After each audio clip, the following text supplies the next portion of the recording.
Ya hemos dado 20 minutitos de cortesía y se irán incorporando algunas personas que faltan. Repito lo que dije a las 6:30.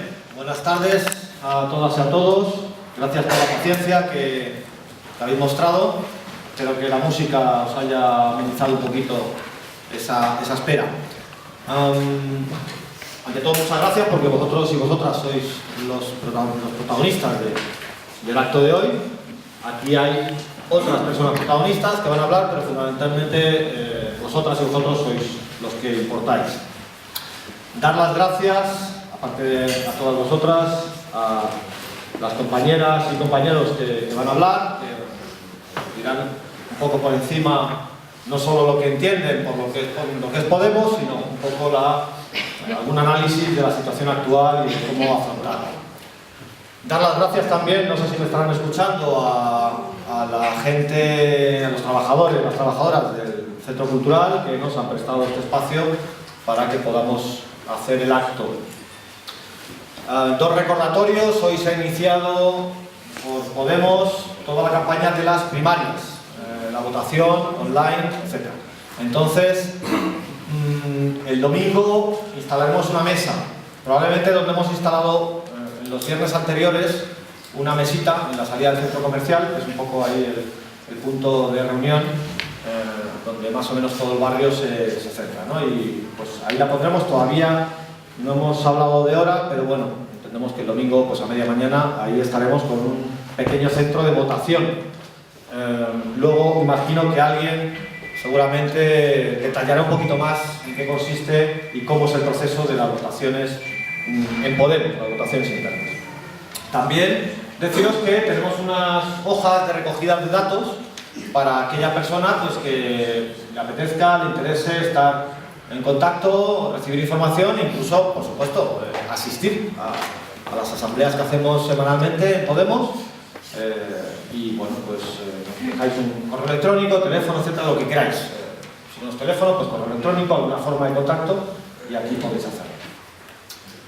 Bueno, dicho esto, estamos en un mes de marzo, a punto de acabar, en el que hemos estado repletos de dignidad y también con toneladas de basura y de inmundicia y de indignidad.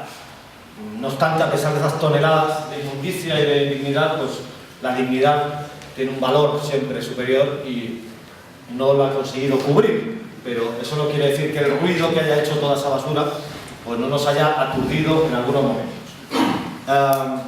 Desde el 10º aniversario del 11M, los asesinados en Ceuta, las marchas de la dignidad que acabaron el lunes con la última manifestación, lo sucedido ayer en la Universidad Complutense, el circo montado también alrededor del fallecimiento del primer presidente del gobierno tras la muerte de Franco, como fue Adolfo Suárez, y de todas estas situaciones que han ocurrido en el mes de marzo, yo resaltaría dos. Una, por su importancia, las marchas de la dignidad y cómo se han querido ensuciar. Había que hacer una demostración por parte del poder.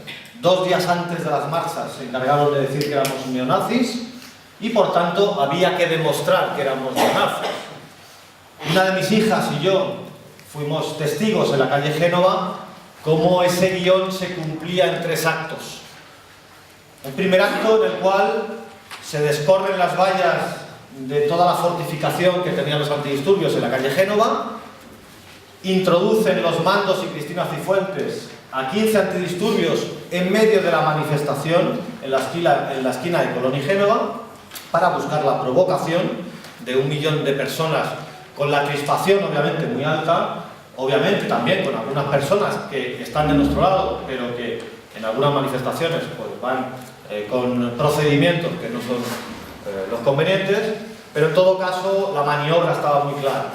Consiguieron lo que buscaban, consiguieron que alguna botella de agua les cayera y que eso les diera paso al segundo acto, que fue descorrer completamente ya las vallas para hacer la primera carga. Como digo, todo se produce por esa intrusión como una célula cancerosa de 15 antidisturbios en medio de la manifestación sin ninguna justificación cuando hasta ese momento estaba siendo completamente pacífica. El tercer acto es esa represión de la manifestación, llevando, tal y como se han quejado los propios antidisturbios, paradójicamente manifestándose en Moratalaz, llevando a riesgo de sus vidas pequeños grupos de antidisturbios, la delegación de gobierno y los mandos, contra grandes bolsas de manifestantes, porque querían ese titular del día siguiente, querían conseguir demostrar que éramos nazis. Y obviamente, claro, cuando mandan a grupos de 10, 15 antidisturbios contra grandes bolsas de manifestantes, entre las cuales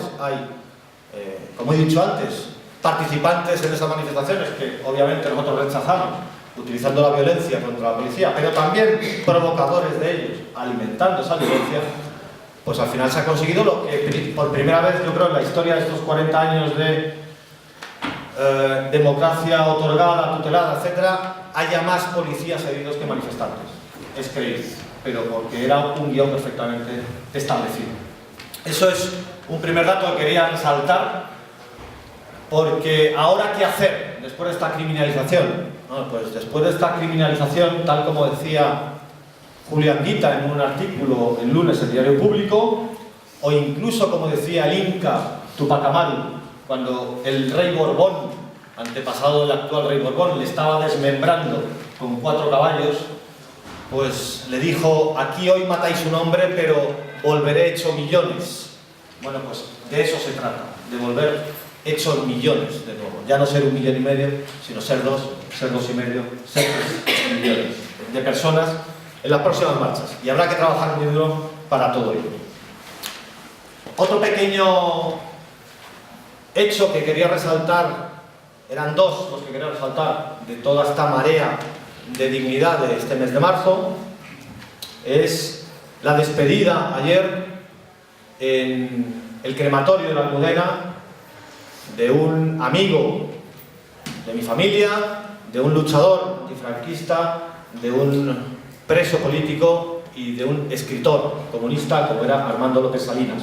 Una persona que, si no nos hubieran robado la dignidad y la memoria, tendría un reconocimiento mucho mayor del anonimato en el que probablemente en estos momentos para muchos de vosotros y vosotras ese nombre pues no os dirá mucho, pero aparte de su cualidad, sus cualidades literarias, su cualidad humana, su cualidad de dignidad, su cualidad como amistad, pues quería resaltar también ese hecho digno de este mes de marzo. Entonces voy a introducir brevemente con respecto a qué es Podemos, a qué estamos en un acto de Podemos, que es por qué algo nuevo con todo lo que hay ya, en qué se diferencia, ¿no? Voy a hacer algunas pinceladas, yo imagino que luego las compañeras y compañeros profundizarán en muchas de esas cuestiones. Podemos, tal como se ha dicho en estas semanas, meses ya que se lleva en forma de bola de nieve avanzando a toda velocidad, parte de una raíz común, parte de una memoria, parte de un convencimiento, al igual que otras organizaciones, parte del convencimiento de que este sistema no aguanta, de que este sistema depredador que explota al hombre por el hombre va a acabar, y no hace falta que venga la NASA a decírnoslo, como por cierto ha venido a hacer un informe al gobierno norteamericano hace unas semanas.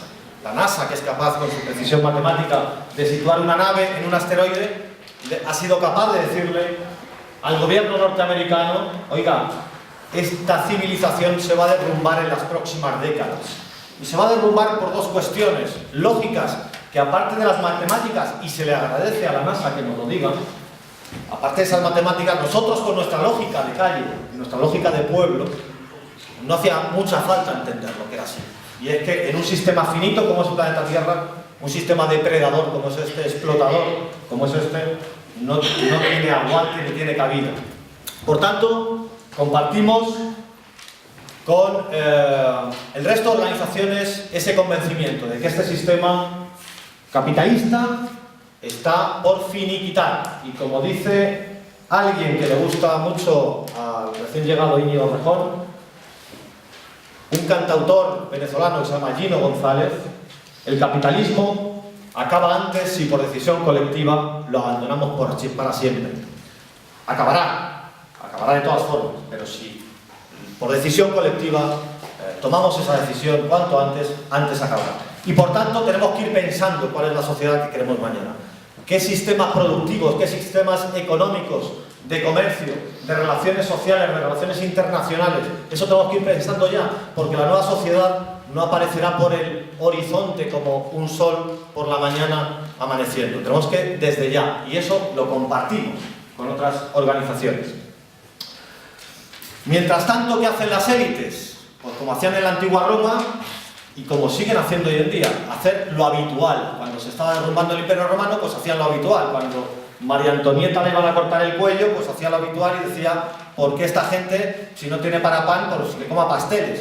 O las élites, incluso en este caso sindicales, pues ¿qué hacen? Pues hacen lo habitual, y días antes de unas marchas como la Dignidad se reúnen con el gobierno del PP a hablar de diálogo social, lo cual es en estos momentos una auténtica afrenta. Compartimos con estas organizaciones eso, compartimos también esa memoria que hablaba al principio, con ese desconocido para muchas y muchos, Armando López Salinas, esa memoria y esa dignidad robada. Yo podría hacer aquí un experimento y preguntaros por presos políticos famosos del mundo. Y seguramente podríais dar muchos nombres. Incluso podría hablar, sin comparar unos con otros, obviamente, de sus cualidades, etc., pero podría preguntaros, un preso político, sudafricano, luchador por el apartheid, que además ha muerto recientemente, y todo el mundo probablemente diría Nelson Mandela.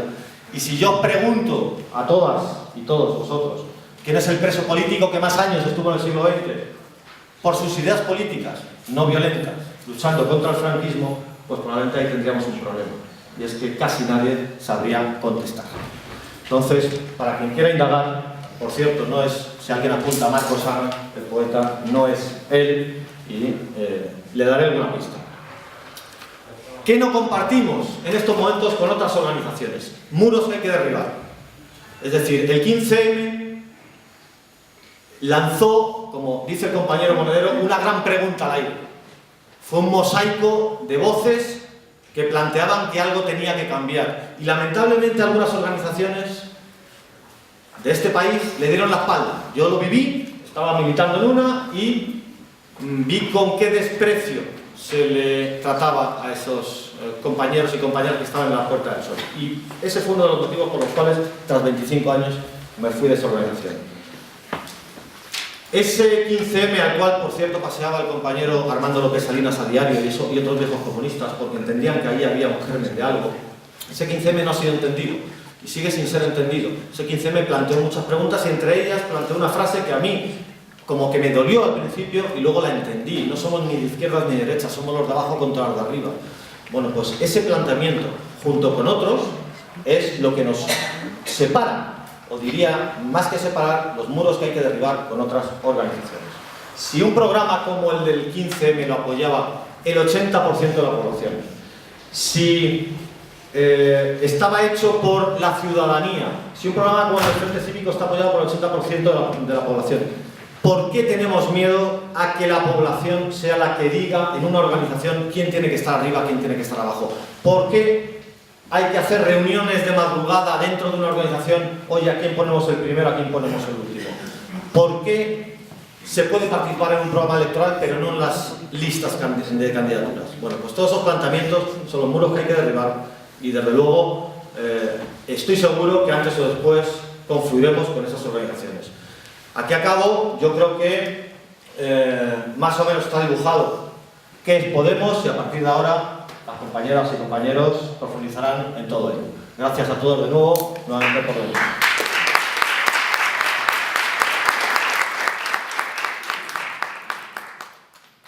Allá que voy yo.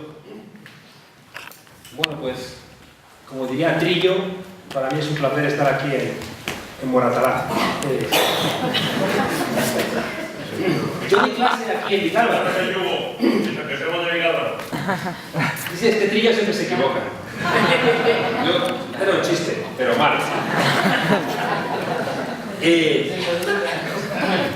Yo di clase en Vicálvaro durante muchos años y recuerdo que cuando regresé a Alemania era pobre de solemnidad, no como Esperanza Aguirre. Iba con un vestido, daba clase en Vicálvaro, daba clase en Somosaguas y daba clase en una universidad de ricos, en la europea.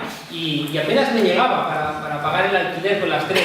Iba yo con mi espinillo ahí para arriba y para abajo. Y recuerdo que cuando salí de la universidad rica, la europea, que está ahí en Boadilla, en un semáforo, venía para acá, venía para Vicálvaro, y en un semáforo un alumno con un supercoche se asoma así y dice: profe, una sola rueda de mi coche vale más que su moto. En un libro que he escrito recientemente yo contaba esto y decía, a ver cómo yo le explico a estos qué es la democracia, ¿no? Realmente lo que pensé es, este no va a aprobar la asignatura hasta el 2020, ¿no? No lo escribí porque me parecía imprudente. Pero recuerdo el contraste fuerte que había entre dar clase en una universidad rica y dar clase en Vicálvaro, y como también en la geografía de Madrid, la estructura de los de arriba y los de abajo, ¿no? Se expresaba de una manera clara.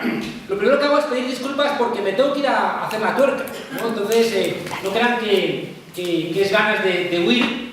Voy a intentar plantear preguntas muy difíciles para que aquí los compañeros se encarguen de responderlas, ¿no? Ya me contarán ellos qué tal salen del apuro. Yo huiré corriendo con la moto, que todavía la tengo ahí afuera. Pero sí que quiero hacerles un par de reflexiones que son las que vengo compartiendo para explicar también por qué surgió la aventura de Podemos. Ahora que hemos sufrido esta sobredosis, ¿no?, de Oropel, de la transición, fíjense ustedes, cuando nombras un presidente de gobierno, la ceremonia es bastante austera. ¿Por qué? Porque un presidente de gobierno tiene la legitimidad de los votos y por tanto no hace falta acompañarlo con ningún tipo de Oropel. En cambio, cuando coronas a un rey, hace falta acompañarlo de toda una parafernalia de cuentos de las 1001 noches, porque no es creíble que nadie sea rey, ¿no? Es decir, que ser rey es un acuerdo que no se sostiene casi por ningún lado. Entonces tienes que acompañarlo con todo un protocolo muy sofisticado para que la gente de alguna manera se embobe, ¿no?, con esa coronación. De alguna manera hemos vivido algo que yo no sé si el bueno de Suárez, si lo hubiera visto, ¿no?, le hubiera gustado, ¿no? La gente se muere un día, no 5, ¿no?, como han hecho con esta persona para intentar alargar, ¿no?, como en una gran mentira, ¿no?, para intentar al final construir este mito de la transición que no quieren que lo revisitemos, ¿no?, y que de alguna manera este alargamiento del fallecimiento de Suárez y todo lo que lo ha acompañado, lo que estaba era poniéndose al servicio de algo que está en el horizonte político, que lo ha planteado el rey, lo ha planteado Felipe González, lo ha planteado el príncipe Felipe, y es la necesidad de una segunda transición. A lo cual algunos decimos que no queremos una segunda transición, que lo que queremos es una primera ruptura. Dani planteaba en su bien trabada intervención algo que fíjense que creo que es importante que nos demos cuenta de que no es así, ¿no? Hablaba Dani de que Suárez era el primer presidente después de la muerte de Franco, ¿no? El primero fue Arias Navarro, ¿no? O sea, el último presidente de la dictadura fue el primer presidente, ¿no?, después del fallecimiento de Franco, y de alguna manera esa continuidad es la que no quieren que reparemos en ella, no vaya a ser que nos demos cuenta de algunas cosas. En el año 76 había un chiste, lo puse en un libro que escribí sobre la transición, donde hay un tipo dando un meeting y dice: o nosotros o el caos, y desde el público uno le dice: el caos, y dice el tipo: da igual, también somos nosotros. De alguna manera, fíjense, la resignación se ha convertido en una suerte de política de Estado en nuestro país, ¿no? Yo cuento también, en otro lado, un experimento que me gusta mucho de Harlow, un psicólogo norteamericano en los años 60. Sacan a 5 macacos, resus, los ponen en mitad de una jaula, hay una escalera en el medio, arriba en el techo hay un racimo de plátanos y unas mangueras. Los monos ven la escalera de los plátanos, allá que se tiran para arriba, y cuando están a punto de alcanzar los plátanos, les cae una lluvia helada de agua. Bajan, vuelven a intentar una segunda vez, otra lluvia helada, lo intentan una tercera vez, otra lluvia helada, y llegan a la conclusión de que allá arriba no se sube. Uno más audaz intenta subir, los demás le agarran, le dan una paliza y dicen: no subas por allá, que nos cae una muy desagradable lluvia de agua helada. En el experimento sacan uno de los macacos, entra otro, el otro ve la escalera de los plátanos, allá que se tira por ellos, los demás lo agarran y le pegan una paliza. El otro interioriza que allá arriba no se sube, nadie le da explicaciones, lo que sabe es que allá arriba no se sube. Sigue el experimento, sacan otro macaco, entra otro nuevo, otra vez a la escalera, otra vez a los plátanos, lo agarran entre todos, le dan una paliza, incluido el mono, al que le habían dado una paliza, no sabía por qué, pero va a participar en la paliza al mono que acaba de entrar. En el experimento han sacado a los 5 monos que han sufrido la lluvia de agua helada, los 5 que hay dentro nunca han sufrido la lluvia de agua helada, pero han interiorizado que si alguien quiere ir a por la recompensa, hay que darle una paliza. Yo siempre me imagino este hecho, entrando un mono, le pegan una paliza y el mono pregunta, ¿pero por qué me pegáis una paliza? Y uno de los monos, que nunca sé por qué explicarlo, siempre me lo imagino con la voz de Rosa Díez, le dice a ese macaco preguntón, tú no vengas aquí con cambios, ¿eh? ¿A qué hemos hecho siempre así las cosas? No vengas tú con experimentos, ¿no? De alguna manera, fíjense ustedes, esa resignación de esos monos que no saben por qué, pero están renunciando a la recompensa porque han interiorizado un castigo, me da la sensación de que es parte de lo que nos está ocurriendo a nosotros, en nuestro país y en el conjunto de Europa. Acabamos de tener la multitudinaria marcha del 22M y hay mucha gente que legítimamente se está preguntando, bueno, ¿y ahora qué? ¿Y ahora qué?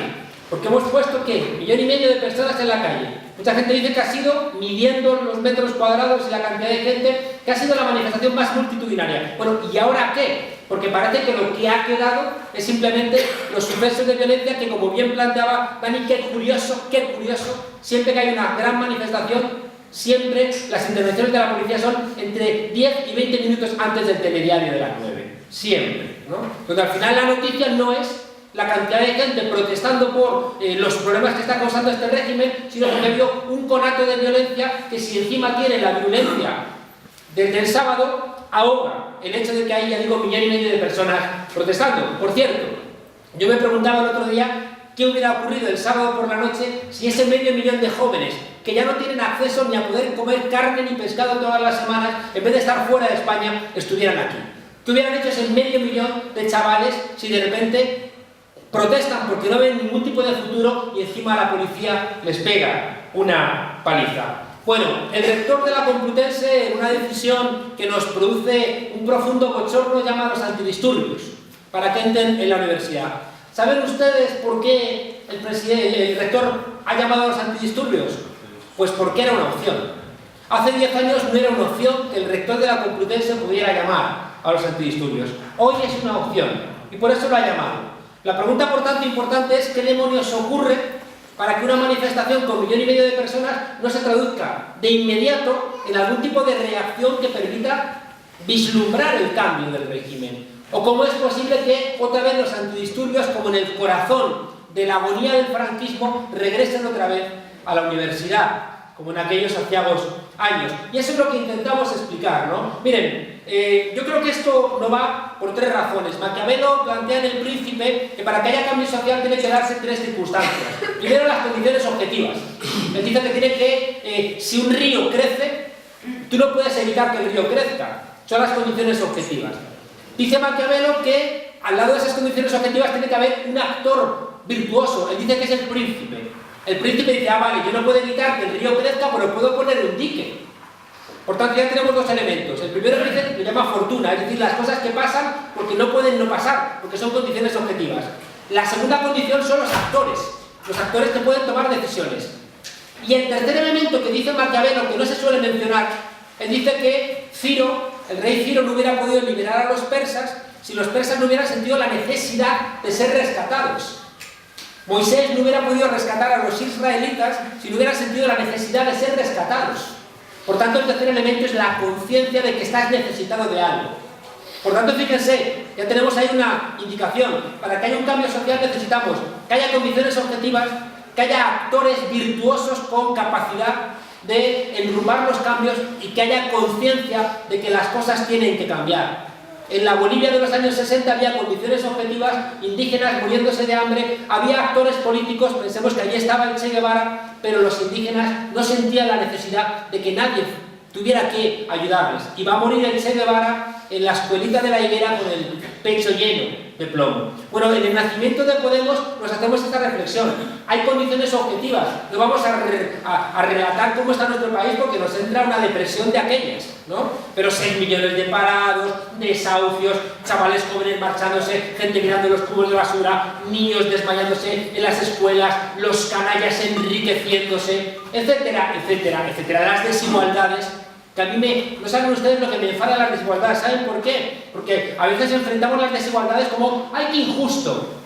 Como una cuestión meramente moral, pero cuidado. Las desigualdades implican que la esperanza de vida de una persona que haya tenido siempre trabajo, vivienda digna, acceso a sanidad, ocio, etcétera, puede ser hasta de 20 años en nuestro país, 20 años más que la gente que no tiene esas condiciones.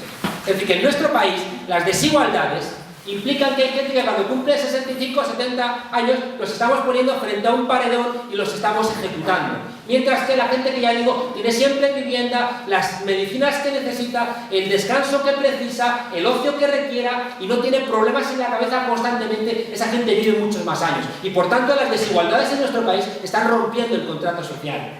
Ayer se me rompió el calentador, llamé al tipo que vino a arreglármelo, me pegó un hachazo. Me quejé del hachazo y me dice el tipo, vengo de un piso en el centro, se le había roto la bomba del calentador a unos abuelos. Entonces costaba 400 euros, discutieron qué hacer, si arreglarla o no, pero es que estaban cuidando de la nieta. Ellos estaban dispuestos a pasar frío porque ya se acababa el invierno, pero estaba la nieta. Y entonces dijeron que se arregle. Y me contaba este señor el fontanero que la abuelita se fue a una esquina a llorar, ¿no? En fin, todo este escenario insultante al lado de gente que se está quedando el dinero de las mayorías. Porque es que si uno mira qué ha ocurrido en los últimos 7 años, es que el dinero de las mayorías ha pasado en bloque a unas minorías. Los ricos son más ricos y los pobres son más pobres. Y ha habido un trasvase directo dentro de España de los más pobres a los más ricos y en el conjunto de Europa de los países más pobres a los países más ricos. Y eso a algunos nos indigna profundamente. Y no estamos dispuestos a tolerarlo. Y eso es lo que nos llevó a empezar a darle vueltas. ¿Qué demonios hacíamos? Fíjense ustedes, no es nada sencillo. ¿Saben por qué? En primer lugar, porque solamente vemos lo que miramos. Ustedes han visto ese ejemplo donde te piden que cuentes cuántas veces en un partido de baloncesto tiene la pelota el equipo de la camiseta amarilla y cuántas veces tiene la pelota el equipo de la camiseta verde. Y termina y dice, ha tenido tantas veces uno y tantas veces otro. Y dice, ¿ha visto algo raro? Y dice, no, no he visto nada raro. Y es un experimento donde en mitad del partido ha pasado un gorila. Así paseándose, ha hecho así, y nadie lo ve porque no estás mirándolo. Entonces solamente ves lo que miras. Como esto no lo estás mirando, no lo ves. Hay un intento en nuestro país durísimo de que no veamos muchas cosas. No vemos la manifestación porque nos dicen tenéis que mirar a la violencia. En el propio lenguaje. ¿Pero qué hacen los sindicatos hablando de mercado de trabajo?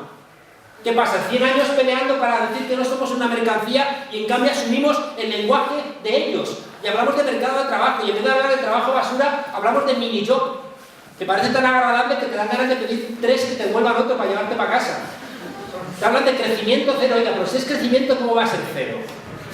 En vez de hablar de repago, te dicen copago. No puede ser, ¿no? Entonces, está viendo como, te digo, todo un envoltorio de las palabras para que no veamos la realidad. No hay torturas, sino procedimientos de facilitación de ulterior toma de información. No hay muertos, hay daños colaterales en las guerras, etcétera, etcétera, etcétera. El otro día... si es que da igual. Me enfado. Es que estaba en el bar del frente y he leído El Mundo. Entonces uno llega aquí calentito. Bueno, fíjense ustedes, porque quiero terminar ya, porque quiero hacer la tuerca. Les decía que hay una voluntad política de que no miremos en determinados lugares, para que no veamos realmente lo que pasa. En segundo lugar, hay una voluntad política de que no nos duelan las cosas. Yo siempre cuento la historia de Espartaco, donde por qué Espartaco, que es hijo y nieto de esclavos, se levanta contra el poder militar más fuerte de la época. Y es porque cuando lo sacan de la mina y lo llevan a la escuela de gladiadores, porque los romanos les gusta ver cómo se matan seres humanos en su decadencia en la arena, él está allí encantado porque le golpean menos y le alimentan un poquito mejor, dure lo que dure, pero es que llega a la escuela de gladiadores un tipo que nunca tenía que haber llegado, porque era un esclavo que se había levantado y en vez de crucificarlo, lo condenaron a galeras. Pero como se ponen de moda las peleas de gladiadores, lo sacan de galeras y lo llevan a la escuela de gladiadores. Él se da cuenta de que Espartaco tiene madera de líder y un día le dice, oye, yo fui una vez libre. Y de repente Espartaco dice, libre, cuéntame. Y le cuenta que derrotaron a los amos, a los soldados, a las legiones y durante 4 meses fueron libres, donde todo era de todos y de repente el látigo empieza a dolerle de manera diferente a Espartaco y empieza a transitarse lo que yo llamo la ecuación de la transformación. Doler, saber, querer, poder y hacer. Pero fíjense ustedes que si no te duele, nunca vas a cambiar las cosas. Y por eso, fíjense, están constantemente lanzándonos mensajes para que parece que no nos duelen las cosas. Para que haya un enmascaramiento de la realidad, para que no nos duelan las cosas son así, siempre han sido así, no hay alternativa, etcétera, etcétera, etcétera. Y cuidado, que hay un tercer elemento al lado de estos dos que les he dicho, al lado del hecho de que están con una voluntad política intentando que no veamos las cosas. En segundo lugar, hay una voluntad política de que no nos duelan las cosas. Y en tercer lugar, nos hemos encanallado. Y eso también tenemos que asumirlo. No hemos vivido, es mentira, no hemos vivido por encima de nuestras posibilidades, pero hemos vivido por encima de nuestras necesidades. Y en ese vivir por encima de nuestras necesidades nos hemos dejado enganchar en esa lógica perversa. Coño, es que había un anuncio de Halcón Viajes que decía, curro, que vamos a veranear todos al Caribe. Y nos daba absolutamente igual cuál era el lugar del mundo. Nos daba absolutamente igual qué pasaba con el medio ambiente. Nos daba absolutamente igual que en ese momento donde Curro veraneaba en el Caribe, en este país había 8 millones de pobres. Y nosotros mirando hacia otro lado. Por tanto, también tenemos que ser conscientes, ¿no?, de que ese momento de atrás, donde parecía que todo nos iba tan bien, no es verdad que nos fuera tan bien. Había mucha gente pagando un alto precio. Termino planteándoles que Podemos nació de la consciencia de que tenemos que saltar 3 grandes muros. El primer muro es el más evidente, el muro de los canallas.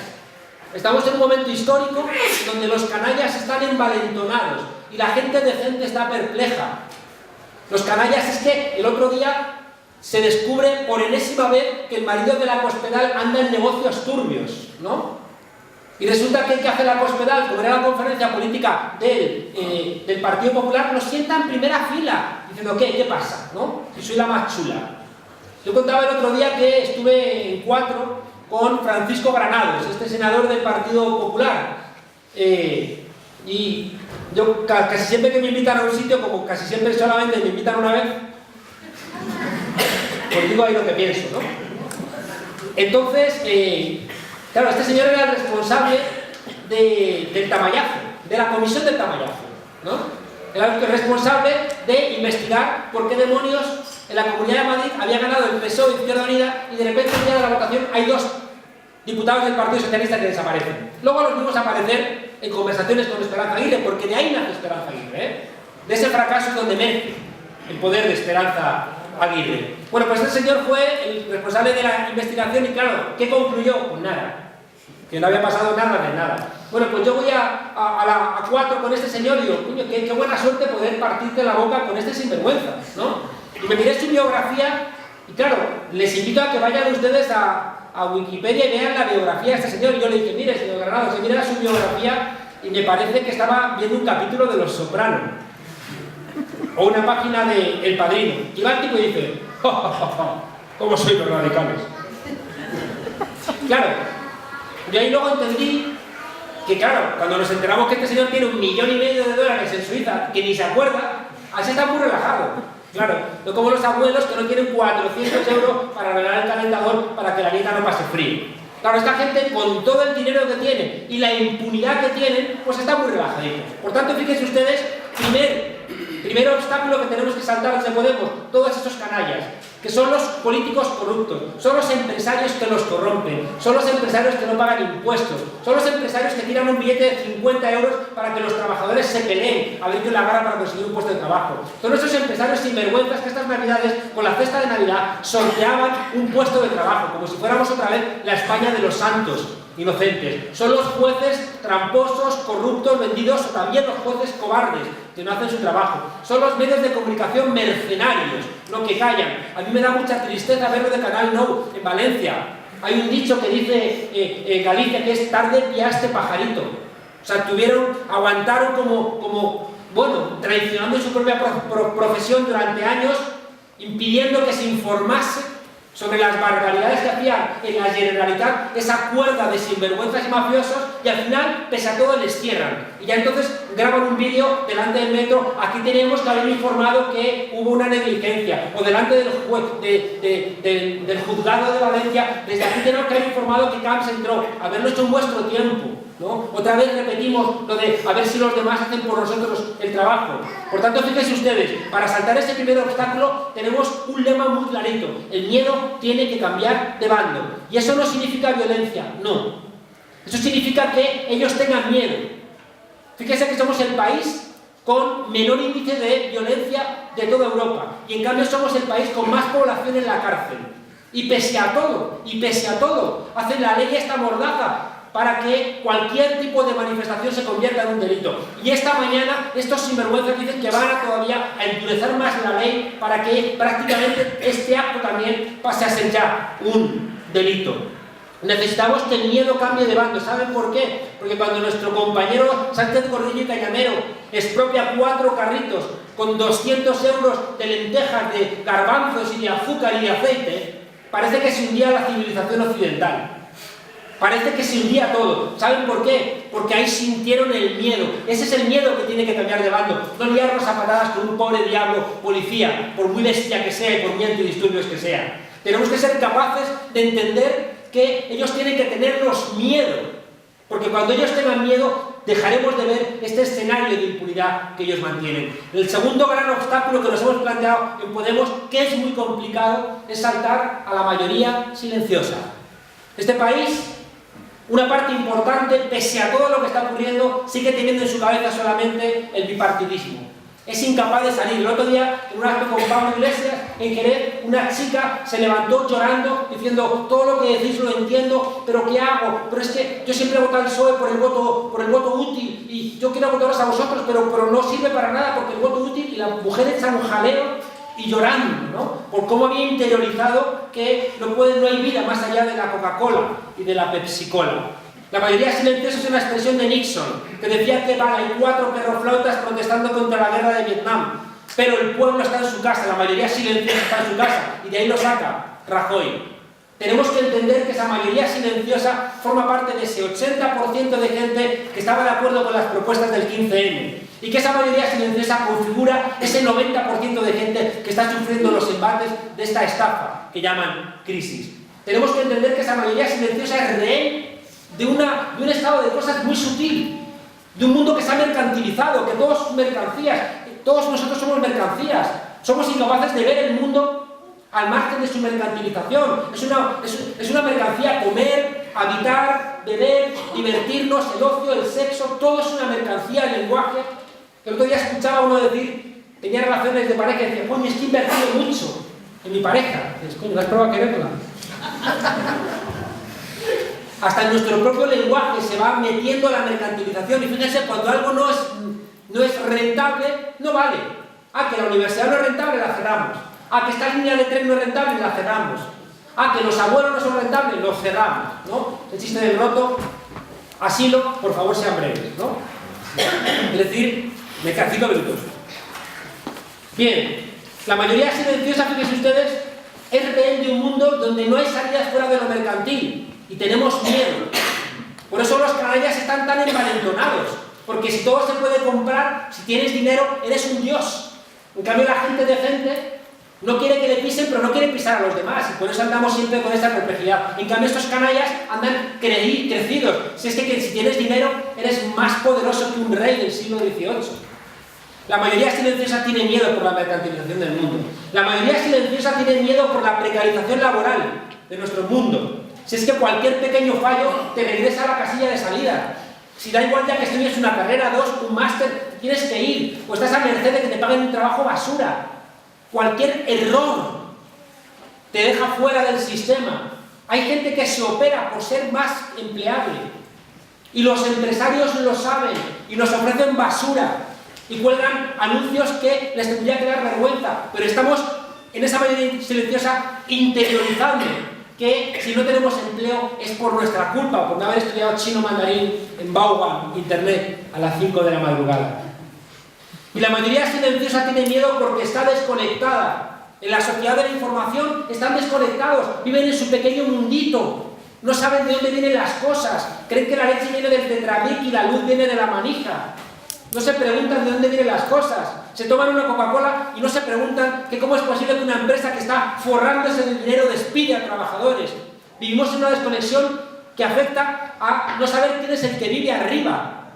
No sabemos realmente quiénes son nuestros vecinos y tampoco sabemos de dónde viene el agua que bebemos, la energía que consumimos, los alimentos que tomamos, ni tampoco cuál es la realidad laboral de nuestro entorno. ¿Y saben qué ocurre? Que cuando estamos desconectados también tenemos miedo.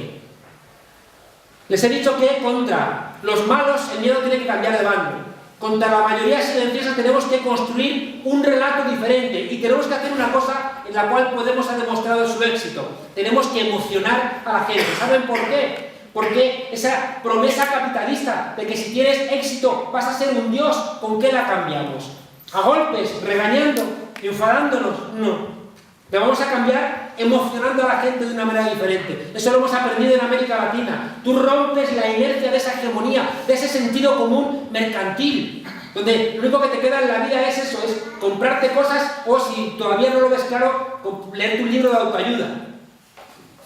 Para romper eso necesitamos reemocionar a la gente, porque los sentidos comunes solamente los vas a romper cuando la gente ve un afecto. Y esto lo han descubierto los neurobiólogos. Hay un libro de Antonio Damasio que dice el error de Descartes. No es pienso, luego existo, es siento y pienso, luego existo. Por tanto, esa izquierda que siempre ha renunciado al sentimiento, a la afectividad, se ha equivocado radicalmente. Esa política que dice, yo no estoy en política para hacer amigos, pues vete un poco, como diría la Bordeta, a la mierda. En Podemos no queremos esa gente que te mira con cara de culo y te dice, yo no estoy en política para hacer amigos. Pues vete a la mierda, de verdad. Es decir, si no somos capaces de reinventar afectos, si no somos capaces de volver a emocionar a la gente, no vamos a ningún lado. Y eso es uno de los éxitos que está teniendo Podemos, que estamos siendo capaces de volver a emocionar a la gente. Y el tercer muro, que se lo voy a dejar a Íñigo para que lo explique, es lo que les he dicho. El primer muro es saltar el muro de los malos, el segundo muro es el muro de la mayoría silenciosa, y el tercer muro que tenemos que saltar en Podemos son nuestras propias contradicciones dentro de las fuerzas transformadoras. Las tres preguntas que nos hicimos cuando pusimos a andar Podemos: ¿por qué estamos tan fragmentados? ¿Por qué somos tan sectarios? ¿Por qué siempre nos despreciamos entre nosotros? ¿Por qué somos incapaces de sumarnos? Segunda pregunta: ¿por qué al final los partidos que se plantean como críticos terminan siendo fagocitados por el sistema? Porque al final te contentas con obtener un pequeño porcentaje de votos que no te permite cambiar las cosas, pero te permite vivir cómodamente. ¿Por qué nos terminan ganando y nos terminan convirtiendo en régimen? Y tercera pregunta que tenemos que hacer, o que nos hicimos en Podemos: ¿por qué el movimiento espectacular del 15M no se ha transformado en capacidad política de transformación? ¿Cómo es posible que algo que ha afectado al 80% de la gente no se transforme, ese movimiento que al final del franquismo se transformó en los ayuntamientos democráticos, que en los años 80 se transformó en Izquierda Unida a través del no a la OTAN y que ahora todavía no encuentra su aparato? Nosotros hemos nacido para decir, tenemos que preguntarnos cuál es el aparato político de transformación que van a hacer del impulso del 15M. Tenemos que saltar también ese tercer obstáculo. Fíjense si tenemos tarea. Fíjense si tenemos tarea, pero por eso yo siempre termino mis charlas, soy muy pesado contando dos cosas. Contando la historia de Betiño, cuánto hemos aprendido del sur. Un brasileño que decía, el bosque arde, todos los animales huyen despavoridos, el león del PP, el hipopótamo de un PID, el elefante del PSOE, todos huyen despavoridos. Y de pronto el pequeño colibrí se para, va al río, toma una gota de agua con su pico y va hacia las llamas. Y los demás animales avergonzados dicen, ¿a dónde vas? ¿Qué te crees? ¿Que vas a apagar el fuego tú solo? Y el colibrí dice, yo voy a hacer mi parte. Lo primero que planteamos en Podemos es, no se carguen ustedes toda la tarea de saltar esos tres grandes muros solos. Hagamos cada uno nuestra parte. E insistimos en el segundo cuento, que es de Antoine de Saint-Exupéry. Si tú quieres construir un barco, nos lo preguntamos cuando empezábamos con esta aventura. Si quieres construir un barco, no empieces reclutando tripulación, clavando clavos, cortando maderas, levantando velas, trazando mapas. Si tú quieres construir un barco, crea en la gente anhelo de mar. Ojalá en Podemos estemos creando con ustedes anhelo de mar y ojalá esta tarde se vayan ustedes también con un poquito más de anhelo de mar de esta charla. Gracias.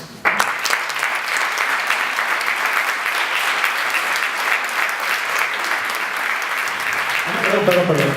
Se me ha ido el orden. Raquel, perdón. Se me ha ido completamente. Genial, me toca hablar después de Juan Carlos.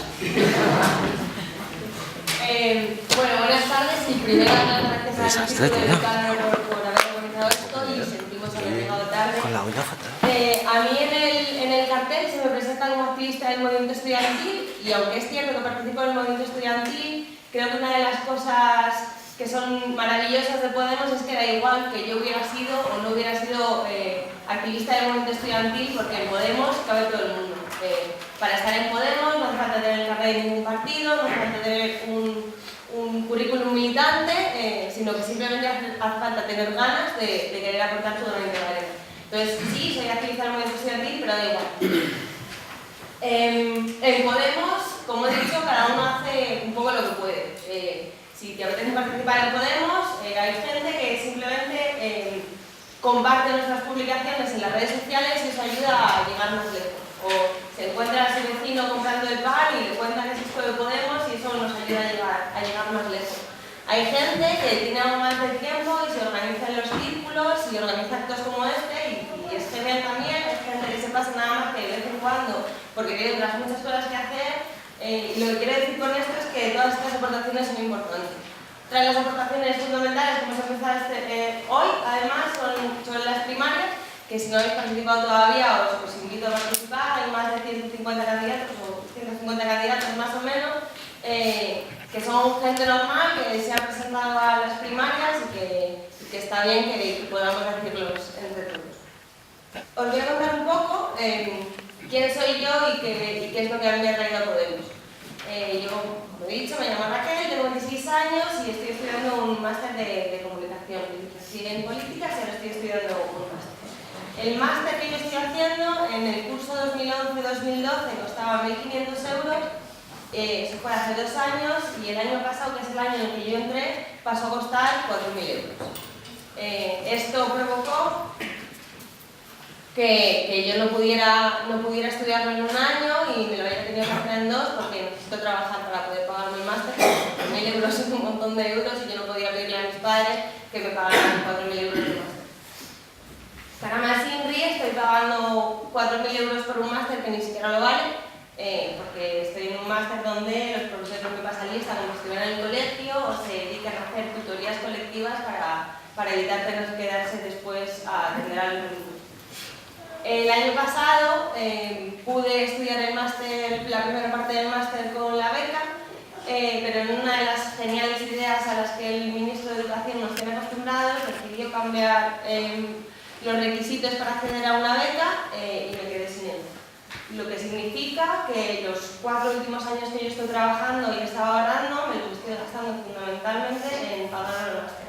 4 años trabajando por horas y por supuesto sin contrato porque parece que es la única forma de trabajar que podemos hacer los jóvenes y con unas condiciones malísimas.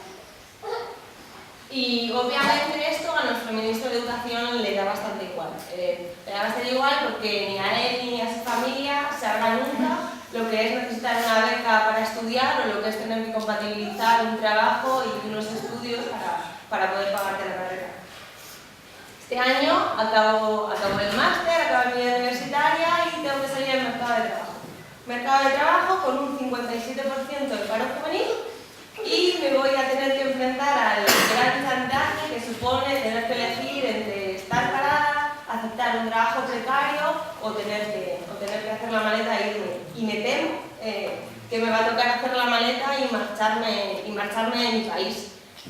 Un país que a los jóvenes nos prometió que si estudiábamos mucho, que si nos formábamos bien, que si aprendíamos idiomas, que si hacíamos cursos, que el futuro era nuestro, que no íbamos a tener ningún problema y que nos íbamos a comer el mundo.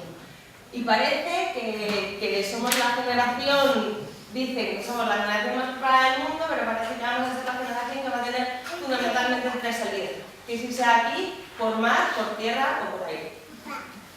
Me va a tocar hacer la maleta y me va a tocar hacerla como a cientos de miles de médicos, de maestras, de arquitectas, de ingenieros, que han visto que aquí no hay nada que hacer, que además formados en universidades públicas que tanto dinero nos cuestan, porque los pagamos todos con nuestros impuestos, y que se van a ir porque sobre todo a raíz de la crisis, aquí no hay oportunidades para nadie.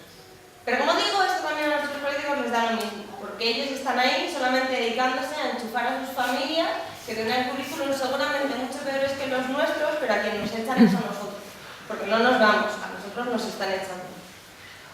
Solo gobiernan para sí mismos y gobiernan para sus amigos, los que les dan sobresueldos en sobres, y a cambio se llevan nuestros derechos, se llevan nuestra educación, se llevan nuestra sanidad, se llevan nuestras becas de comedor, se llevan nuestros centros de día, se llevan nuestros... Ante esto, no podemos quedarnos quietos, y a mí es una de las cosas que mis vivencias personales son las que me han hecho atreverme y querer participar en Podemos. Y necesitamos una alternativa a todos esos políticos incompetentes, porque no podemos dejar que nos sigan robando este país, porque este país es nuestro. Y esto no puede hacerlo solo Pablo Iglesias, y no se hace solo desde los debates de televisión a los que él va. Pablo Iglesias, por supuesto, ha dado un paso muy importante, y a nadie se le escapa que es más o menos quien ha posibilitado que esto sería así, y los medios de comunicación, y que Pablo vaya a las tertulias es muy importante, y hace que lleguemos a muchísima más gente, pero como digo, no vale solo con esto. En el país que vivimos y el sistema político que salió de la transición ha hecho que las instituciones que se crearon sean totalmente impermeables ante las demandas de la ciudadanía, y además parece que nadie va a mover un dedo porque esto es así, porque ellos están muy cómodos en sus sofás, llenándose los bolsillos, y llenándose los bolsillos a costa de vender nuestros derechos por trajes, por Jaguars, o comprando las lealtades de algunos con lo que se han inventado, que son los despidos estos en el periodo. Además, tenemos una constitución que parece que se nos ha quedado ya algo vieja para las necesidades y para los deseos que tenemos nosotras. Y como digo, todo esto pues, nos obliga a crear una alternativa que no puede hacer solo Pablo, que no puede hacer solo Íñigo, que no puede hacer solo Juan Carlos. Por supuesto es algo muy importante, pero esto lo tenemos que construir entre todas y entre todos. Y esto es un poco lo que estamos construyendo desde Podemos. Estamos construyendo una alternativa diferente, porque a nadie se le escapa que aquí en este país hace falta que hagamos las cosas de forma diferente, porque las fórmulas antiguas no valen, y es necesario que empecemos a pensar las cosas de forma diferente y hacer las cosas de forma diferente, y Podemos, pues un poco en ello estamos. El programa con el que concurriremos a las elecciones lo hemos hecho entre todas, todo el mundo que ha querido participar ha podido hacerlo, haciendo aportaciones individuales, los círculos han podido mandar sus propias aportaciones, y una vez que terminemos con las primarias habrá otra fase de participación en el programa para que lo hagamos entre todas y la voz de todas se escuche. Y como digo, desde hoy hasta el día 2 tenemos abiertas nuestras primarias, en el que todo el que ha querido presentarse ha podido presentarse, y tenemos una lista de 150 candidatos bastante diversa. Para terminar, que además somos un montón y lo más interesante siempre son las preguntas y el debate que se pueda generar después, solo decir que a mí Podemos de verdad que me ha devuelto la ilusión, y me ha devuelto la ilusión en que las cosas se pueden hacer de forma diferente, y que el cambio que todas queremos es posible, y hace que quiera luchar todavía más porque no me echen del país, porque cuando yo acabe el máster no tenga que irme, porque yo quiero poner mi granito de arena y quiero construir este proyecto con todos vosotros, quiero construirlo con Pablo, y quiero que lleguemos al Parlamento Europeo y que de una vez se escuche nuestra voz, se escuche la voz de la gente por él. Muchas gracias. Muchas gracias, Raquel. Desde el punto de vista de la educación, de la enseñanza, es importante en el distrito, desde el punto de vista que tenemos aquí el campus de la Rey Juan Carlos, también es potente. Pasamos ahora a otro campo, que es el de la sanidad, Hasta luego, Juan Carlos, que se ve bien la cosa. Campo de Sanidad, que tenemos algo muy importante aquí en el distrito, que a veces vivimos un poco de espaldas a ello, que es el centro de transfusiones en pleno conflicto con la privatización. Es decir, que es muy importante y a veces yo creo que vivimos un pelín desconectados. Le paso la palabra a la compañera Deli, que es portavoz del centro y además de la Marea Blanca. Muchas gracias. Hola, buenas tardes a todos. Como bien ha dicho, yo formo parte de la Marea Blanca y soy sobre todo trabajadora del Centro de Transfusión de la Comunidad de Madrid, que está situado, sabéis, frente a Zaun, pertenece al distrito de Vicálvaro. Bueno, vengo fundamentalmente a hablaros de qué es lo que está pasando, porque muchas veces, como él ha dicho, están pasando cosas muy cerca de nosotros y no nos enteramos, no sabemos muy bien qué es lo que ocurre. Y creemos, los trabajadores del centro de transfusión, los que estamos implicados en esta lucha, pensamos que efectivamente eso es algo que ahora mismo está ocurriendo. Y por eso os lo voy a contar. Para empezar os voy a decir que la Comunidad de Madrid ha firmado algo que llama acuerdo histórico o convenio histórico para, como ellos dicen, externalizar la recogida de sangre en los puntos de calle. Es decir, todos nosotros hemos visto en algún momento los autobuses que hay en la calle, en los cuales nosotros, voluntaria y altruistamente, podemos entrar a donar nuestra sangre. Eso, hasta la fecha de hoy, mayoritariamente lo hacía el Centro de Transfusión de la Comunidad de Madrid. Es decir, casi todos esos autobuses correspondían a la Comunidad de Madrid, es decir, a todos nosotros. Eran autobuses públicos, de un centro público. La Comunidad de Madrid, el Centro de Transfusión de la Comunidad de Madrid no conseguía abastecer el 100% de las necesidades de sangre que se necesitaban, que había en los hospitales públicos, pero sí fácilmente alcanzaba el 90% del suministro necesario. Por otra parte, insisto, el Centro de Transfusión de la Comunidad de Madrid abastecía y abastece, a fecha de hoy todavía, a toda la red de hospitales públicos de Madrid, de la comunidad. Por otra parte, estaba Cruz Roja, que en un porcentaje muy inferior también recogía sangre, y esa sangre que recogía la suministraba a los hospitales privados, a la red de hospitales privados. Bueno, la Comunidad de Madrid y Cruz Roja, por algún motivo que en principio resulta poco explicable, pero que dentro de un rato a lo mejor lo tenemos más claro, decidieron firmar un convenio porque alguien pensó que no era razonable que hubiera dos entidades haciendo la misma actividad, porque como mínimo se producían duplicidades. Podemos estar de acuerdo en que no es razonable que un organismo público como el Centro de Transfusión de la Comunidad de Madrid realice unas funciones que a la vez está realizando una entidad privada, que es Cruz Roja. Por más que se llame Cruz Roja, no deja de ser una entidad privada, y no parece muy razonable que los dos lo estén haciendo en paralelo. Entonces nosotros, los trabajadores del Centro de Transfusión, y pienso que cualquier ciudadano o ciudadana que recapacite un poco sobre ello, tendría claro que si hay un organismo público, el Centro de Transfusión, que recoge el 90% de la sangre que necesita la Comunidad de Madrid y la suministra a los hospitales públicos, y tenemos a Cruz Roja que está suministrando sangre a un grupo de hospitales privados y mucho más reducido, lo lógico sería que el organismo público absorbiera al organismo privado. Pues no, parece ser que lo lógico en este caso no es eso. Según la Comunidad de Madrid, lo lógico es que el Centro de Transfusión ceda a Cruz Roja esa parte de su actividad que consiste en la recogida de sangre en los puntos de calle.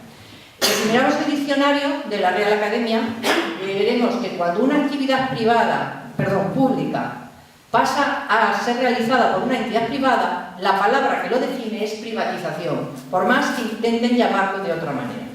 Y no es solo que pase de unas manos públicas a unas manos privadas, es decir, no es solo que deje de tener el control de lo público y el control de todos los ciudadanos que formamos ese ente público, y que pase a tener el control de una entidad privada, sino que además esta entidad privada, esta Cruz Roja, va a cobrar mucho dinero por hacer esta labor.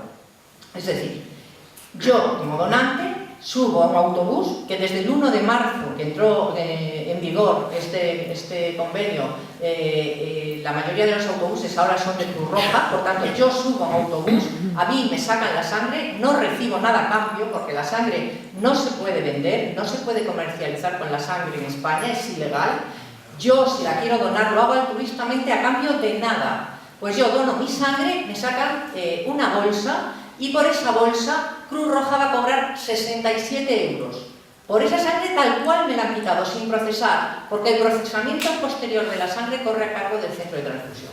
Esto es mucho dinero, porque si hablamos de que el convenio está estipulando que Cruz Roja debe suministrar 140.000 bolsas anuales al centro de transfusión, si multiplicamos estas 140.000 bolsas por los 67 euros que cuesta, estamos hablando de 9.380.000 euros. Es decir, estamos pagando a una entidad privada casi 10 millones de pesetas por hacer algo... Uy, perdón. Disculpad, este entusiasmo. De euros, efectivamente. Un escándalo. Estamos pagando casi 10 millones de euros a una entidad privada por hacer algo que puede hacer perfectamente el centro de transfusión. Es decir, el centro de transfusión tiene el personal capacitado, la experiencia, 25 años lleva haciéndolo, y los medios para realizar esto, para realizar esta actividad. Entonces, ¿cuál es el sentido de que pudiendo hacerlo una entidad pública se pase a una privada?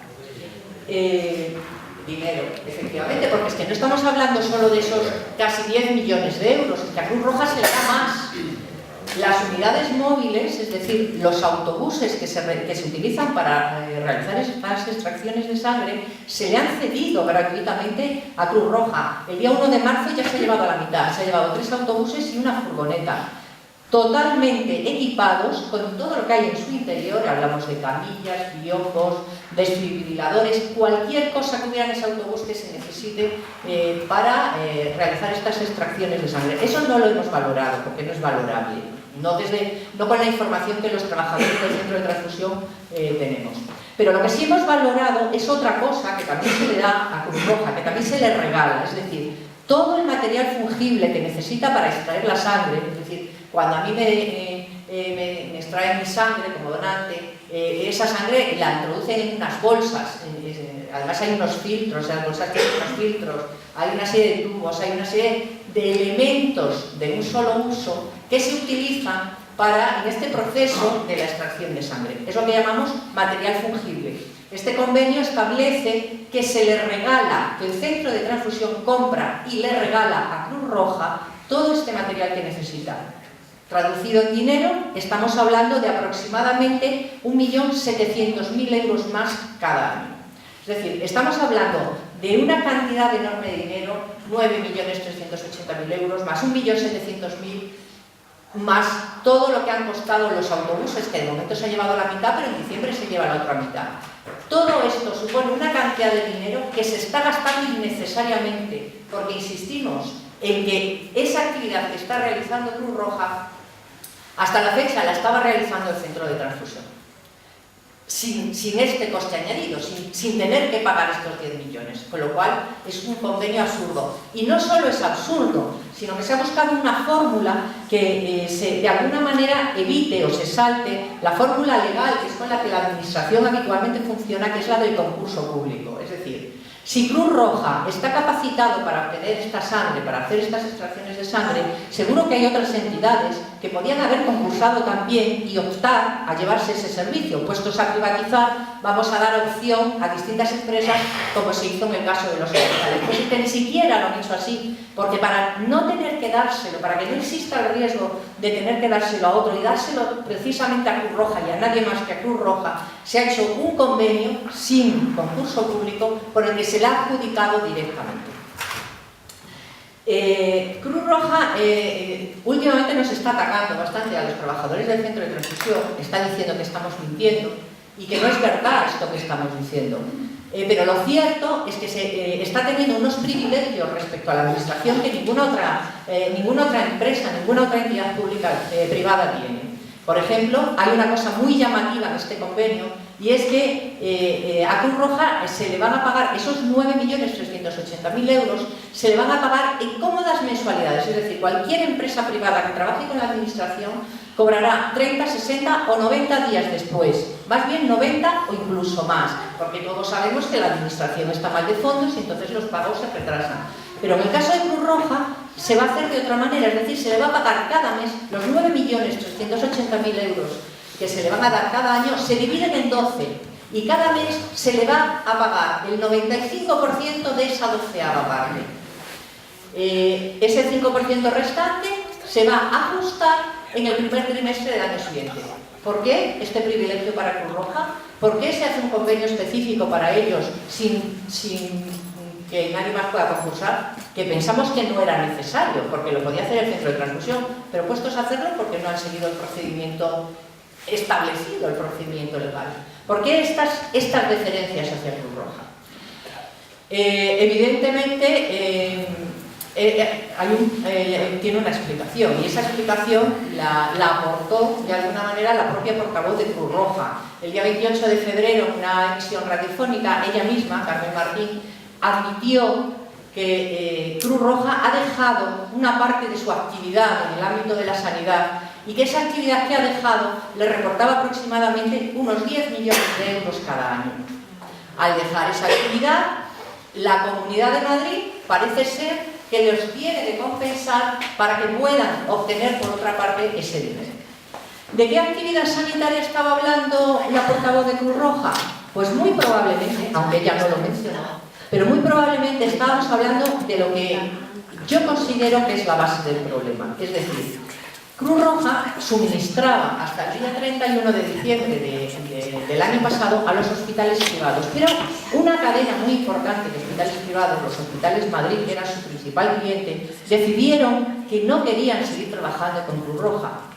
No les gustaba la forma de trabajar con ellos, la forma de suministrarles la sangre, por los motivos que fueran, tomaron la decisión de dejar de trabajar con Cruz Roja y firmaron un convenio con el centro de transfusión.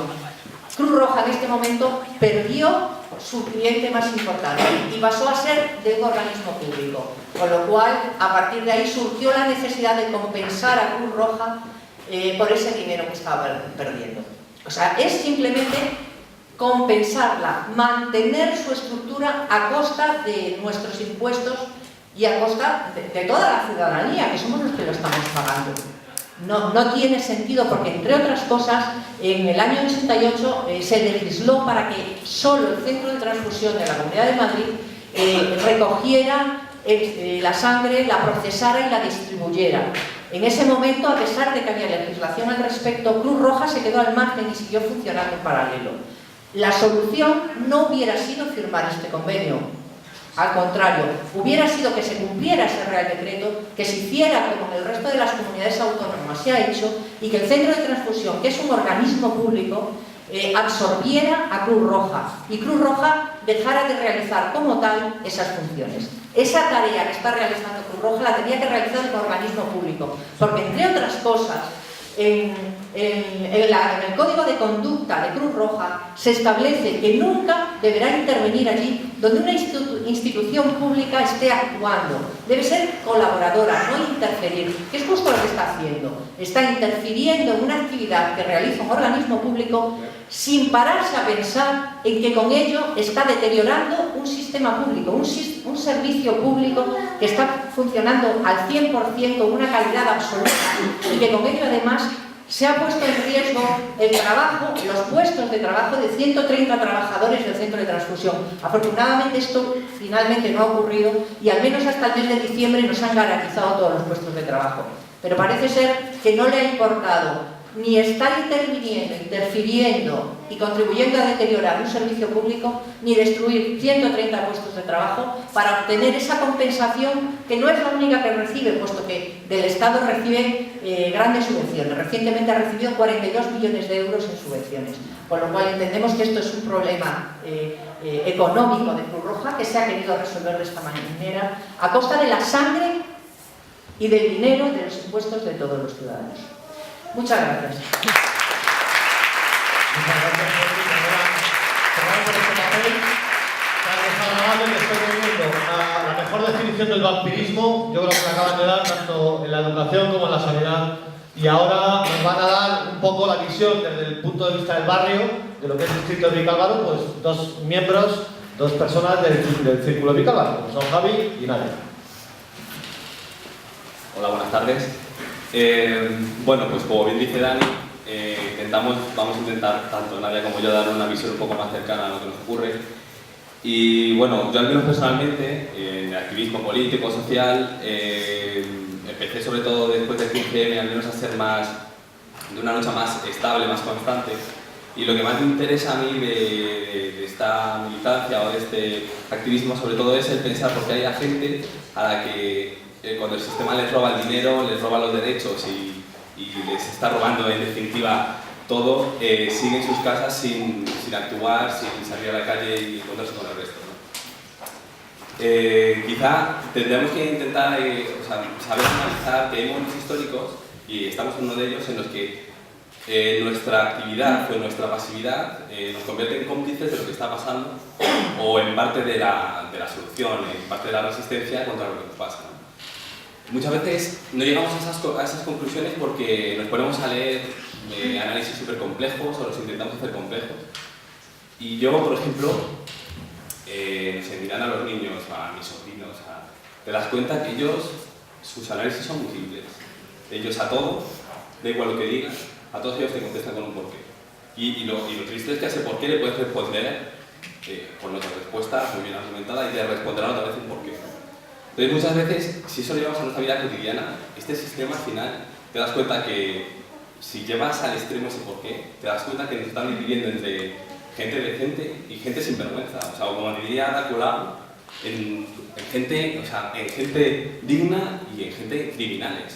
Y son estos criminales los que nos dicen, además, que es que estas políticas que están haciendo es que solo es las comunidades de vecinos que el sistema poco a poco ha ido derribando y ha dejado que dejemos de ser colectivo, dejemos de pensar en que tenemos en común muchos problemas, porque sabemos que si levantamos las miradas y nos miramos, nos reconocemos y a lo mejor podemos juntarlos y llegar a conclusiones aún asumiendo que nos podemos equivocar, asumiendo que es posible que no tengamos los conocimientos técnicos que otros tienen.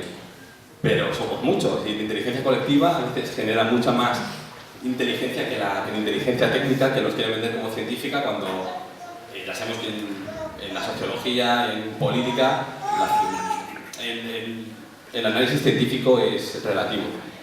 Además es que este sistema nos llama, cuando nos reunimos para proponer otras cosas, nos llama antisistemas o radicales, terroristas. Cuando hacíamos los scratches éramos terroristas, es una cosa, es demasiado. Entonces, radicales, yo no sé lo que es para ellos radicales. Para mí radicales es cuando alguien se obceca en hacer una cosa continuamente y no cambia. Entonces, cuando tú aplicas un plan continuamente, el mismo plan, y no cambias, a pesar de que sabes que no funciona, para mí eso es radical. Para mí radical no es proponer. Para mí radical es lo contrario, es lo que hacen ellos. Antisistema, por supuesto, o al menos yo creo que soy antisistema, porque este sistema, es que lo que está haciendo es, nos roba la dignidad. O sea, nos roba la dignidad en el sentido en el que asumimos que para conseguir un trabajo tenemos que perder la dignidad. Que asumimos que puede haber gente que como no puede pagar su casa, que acabe en la calle. O sea, es una cosa demencial. Y además eso nos lo han metido en la cabeza con 40 años de políticas neoliberales que ahora ya lo que hacen no es que no lo hayan hecho antes, es que ahora se han quitado las caretas y entonces ahora ya ni siquiera cuidan el lenguaje que utilizaban antiguamente. Entonces, lo que aquí proponemos, no estamos tampoco pidiendo que las luchas en la calle, como algunos sectores nos critican, es que se apaguen esas luchas en la calle, porque todos los que estamos aquí estamos en esas luchas. Lo que creemos es que si queremos crear algo nuevo, algo mejor entre todos, sería el desperdiciar la oportunidad que te da el sistema para poder al menos llegar a los puntos donde se toman las decisiones, pues al menos intentarlo. Sabemos que no vamos a llegar y sabemos, al menos en el primer intento, pero sabemos que es muy difícil, pero tenemos que intentarlo. Si uno nunca lo intenta, nunca va a llegar, y siempre estamos con la misma monserga desde la izquierda, es que siempre es otro el que nos ha impedido llegar y siempre buscamos problemas de fuera. Y entonces, no sé, desde el Círculo de Podemos, lo que pretendemos no es que aquí vengáis, no sé, y nos escuchéis el rollo que soltamos, nuestros motivos, o soltemos aquí un decálogo de lo que queremos hacer y digáis, joder, que hay gente más baja, que chico más...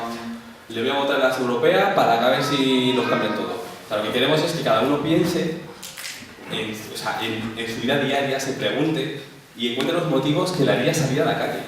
O salir a la calle o estar en una asociación de vecinos o estar con nosotros o en otro partido, pero ser parte de la vida política de la sociedad para construir algo distinto y algo mejor. No, porque al fin y al cabo lo que todos queremos, en esencia, desde el más rico hasta el más pobre, lo único que queremos es vivir dignamente. El rico lo que quiere, la diferencia que tiene con nosotros es que el rico lo quiere solo para él.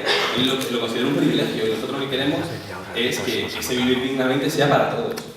Y es que para conseguir eso, aparte de defender la Declaración de los Derechos Humanos, que hoy en día parece ya hasta revolucionario defender eso, es luchar por una igualdad real, una libertad real y una fraternidad real y global. O sea, no entender todo esto en el concepto de España, porque también tenemos que entender que nuestras actitudes y nuestros actos políticos y cuando vamos a comprar tiene sus efectos en la gente de África, en la gente de Asia que están siendo explotados y nos hacen nuestra ropa y nuestros móviles.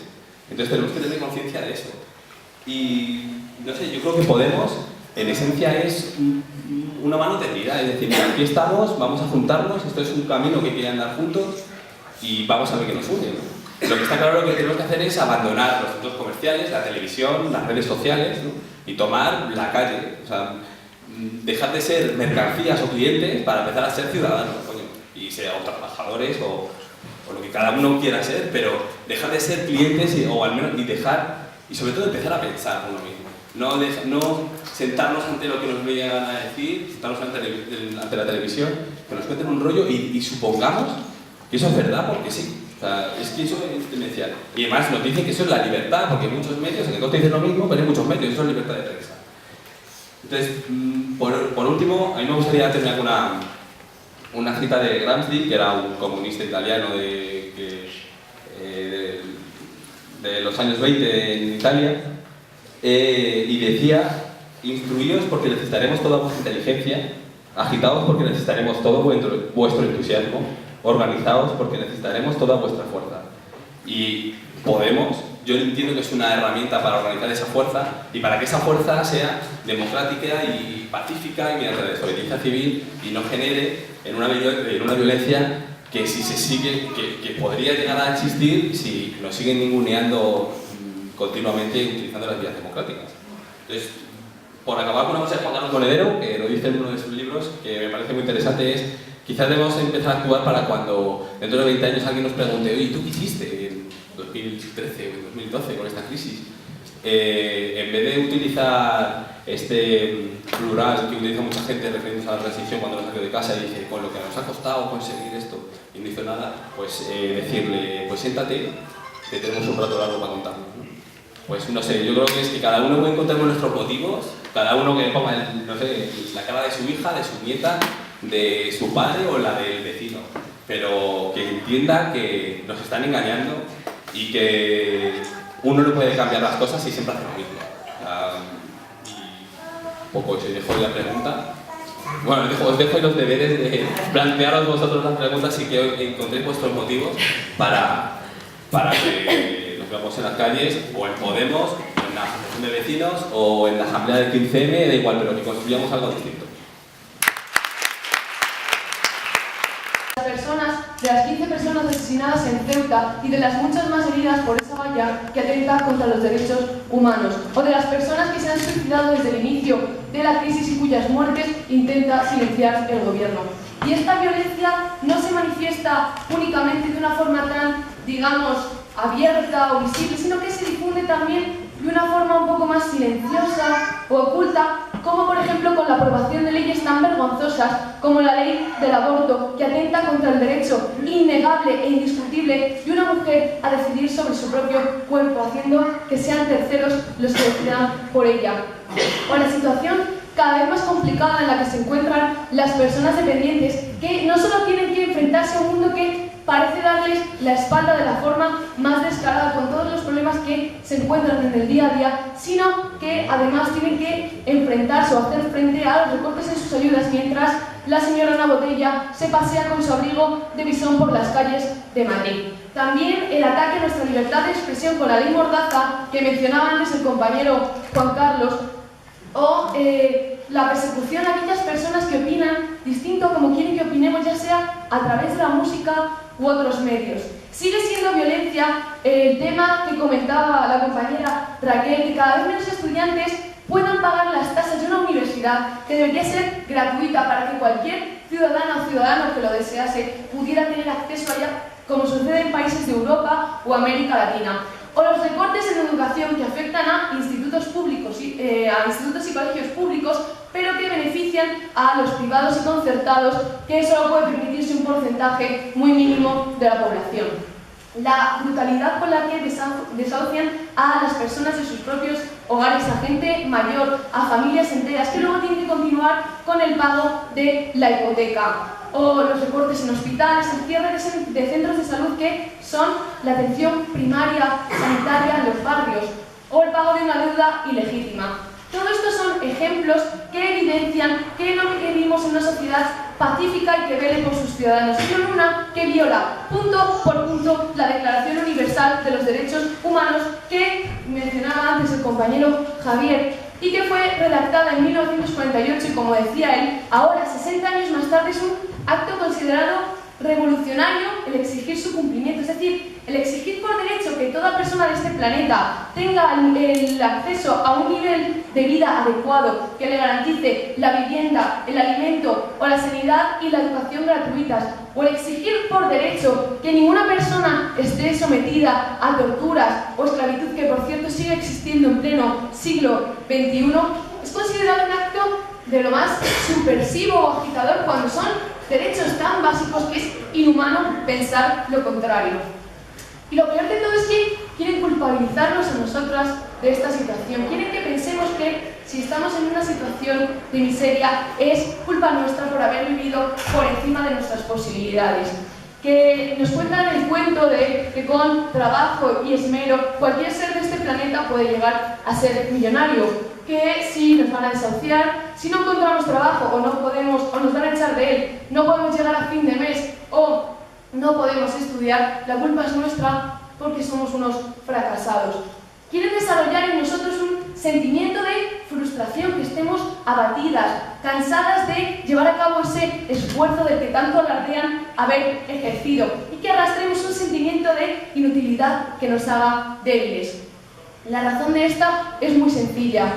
Saben que en nuestras manos está construir el cambio. Lo que no quieren es que lo sepamos nosotras, y por eso se han empeñado en hacernos creer que el triunfo, la victoria o la misma política son cosas de expertos y expertas, que nosotras, como ciudadanas, con dejar nuestro voto en las urnas cada 4 años, ya hacemos demasiado por la democracia de este país, y que el resto debemos dejárselo a ellas y ellos, que son los que saben.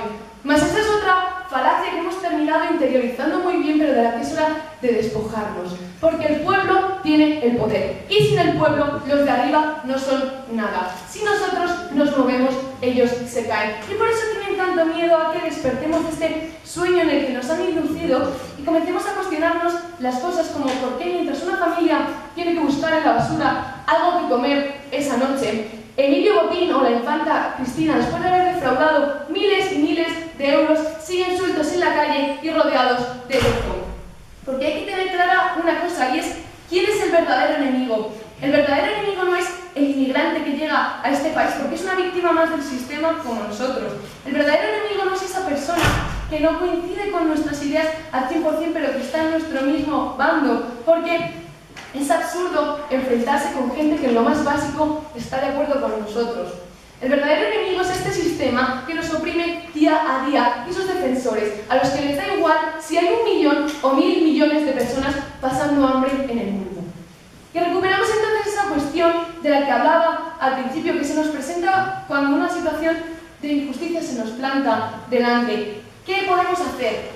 Y decía que nos resulta complicado responderla porque muchas veces sentimos que por mucho que hagamos no logramos nada, que nosotros solos no podemos cambiar el mundo y que es hasta absurdo querer intentarlo. Todo está relacionado con ese sentimiento de inutilidad que decía que quieren que sintamos, porque cuanto peor estemos anímicamente, más fuerza tienen ellos y más poder pueden ejercer sobre nosotros. Y por eso no hay que caer en la trampa, porque la culpa no es nuestra sino suya.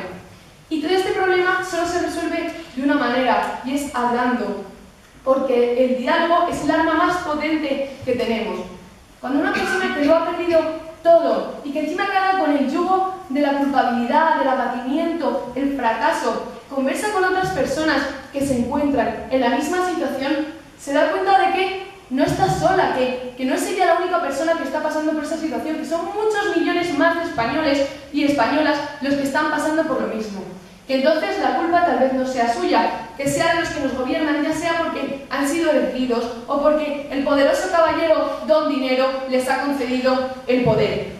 Y solo dialogando, politizando a la gente, concienciándoles de la situación en la que vivimos, podremos hacer algo. Y en esta misión somos todas y todos necesarias y necesarios, aportando nuestro saber a cambio de saberes nuevos, organizándonos, compartiendo ideas, porque como me dijo una vez mi tío abuelo Israel, hay que salir a la calle a enseñar, pero también hay que salir a la calle a aprender. Y en esta tarea de enseñar y aprender somos todas y todos importantes. Nadie es más ni menos, y cualquier cosa que podamos aportar, por mínima que creamos que sea, le va a ser útil a alguien. Y por eso tampoco hay que renunciar a salir a la calle cuando hay protestas o destinar unos minutos a hablar con unos y con otros compartiendo ideas. Hay mucho trabajo por hacer, pero cada pequeña victoria es ya gratificante, porque ya lucharon muchas generaciones atrás por nuestro futuro y es hora de darles las gracias siguiendo su ejemplo de valentía y esfuerzo. Porque aprendí el otro día en clase, gracias a una magnífica profesora que tengo, que el significado etimológico de academia, que viene del griego akesme, que significa, o akesma, que significa remedio, y demos, que significa pueblo, es el remedio para el pueblo. Es decir, las academias eran el remedio para el pueblo. Y creo que eso es lo que tenemos que ser todos y cada uno de nosotras y nosotros. Una pequeña academia para los demás, porque el pueblo tiene que ser el remedio para el pueblo, ya que como se leía en las marchas de la dignidad hace unos días, solo el pueblo puede salvar al pueblo. Muchas gracias y nos vemos en el círculo Podemos Meditar.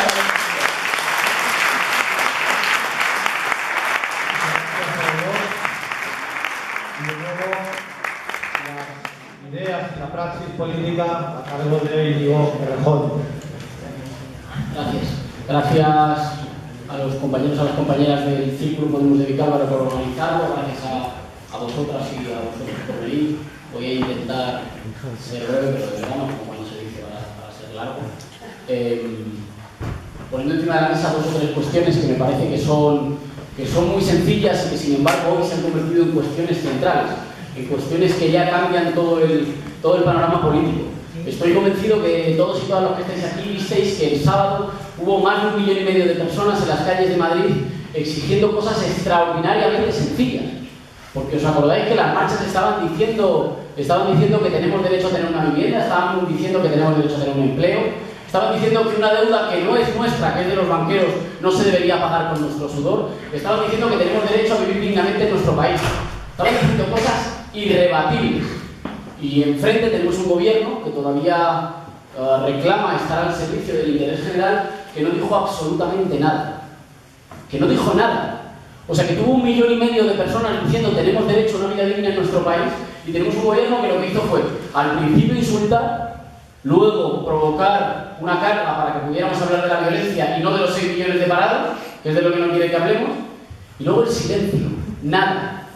Y todo lo que se les ocurrió es hablar de un señor cuya muerte anunciaron desde 3 días antes para intentar a ver si resucitaban alguna cuestión con la que pudieran recuperar la confianza y hacer funerales de Estado y ponerse sus mejores trajes y ir con los coches oficiales y hablar de que teníamos que recuperar el espíritu de la concordia. No, hombre, no, si no tenemos que recuperar el espíritu de la concordia, no tenemos que recuperar el acuerdo, si la gente ya está de acuerdo en lo que hay que hacer, si los españoles ya están de acuerdo en que es una vergüenza pagar la deuda mientras le estamos quitando dinero, mientras estamos expulsando a nuestros mejores jóvenes, mientras tenemos 6 millones de personas en el paro. Si está claro, si no es verdad que haya desacuerdo en este país, no es verdad que tengamos que recuperar el espíritu del consenso, no es verdad que tengamos que volver a ser todos amigos, si lo tenemos muy claro, si el problema es que lo que tenemos claro es que ellos sobran, eso es lo que me preocupa, que cada vez hay más gente y hay claramente ya una mayoría que tiene claro que ellos sobran, que toda esta gentuza que nos ha traído hasta aquí sobra.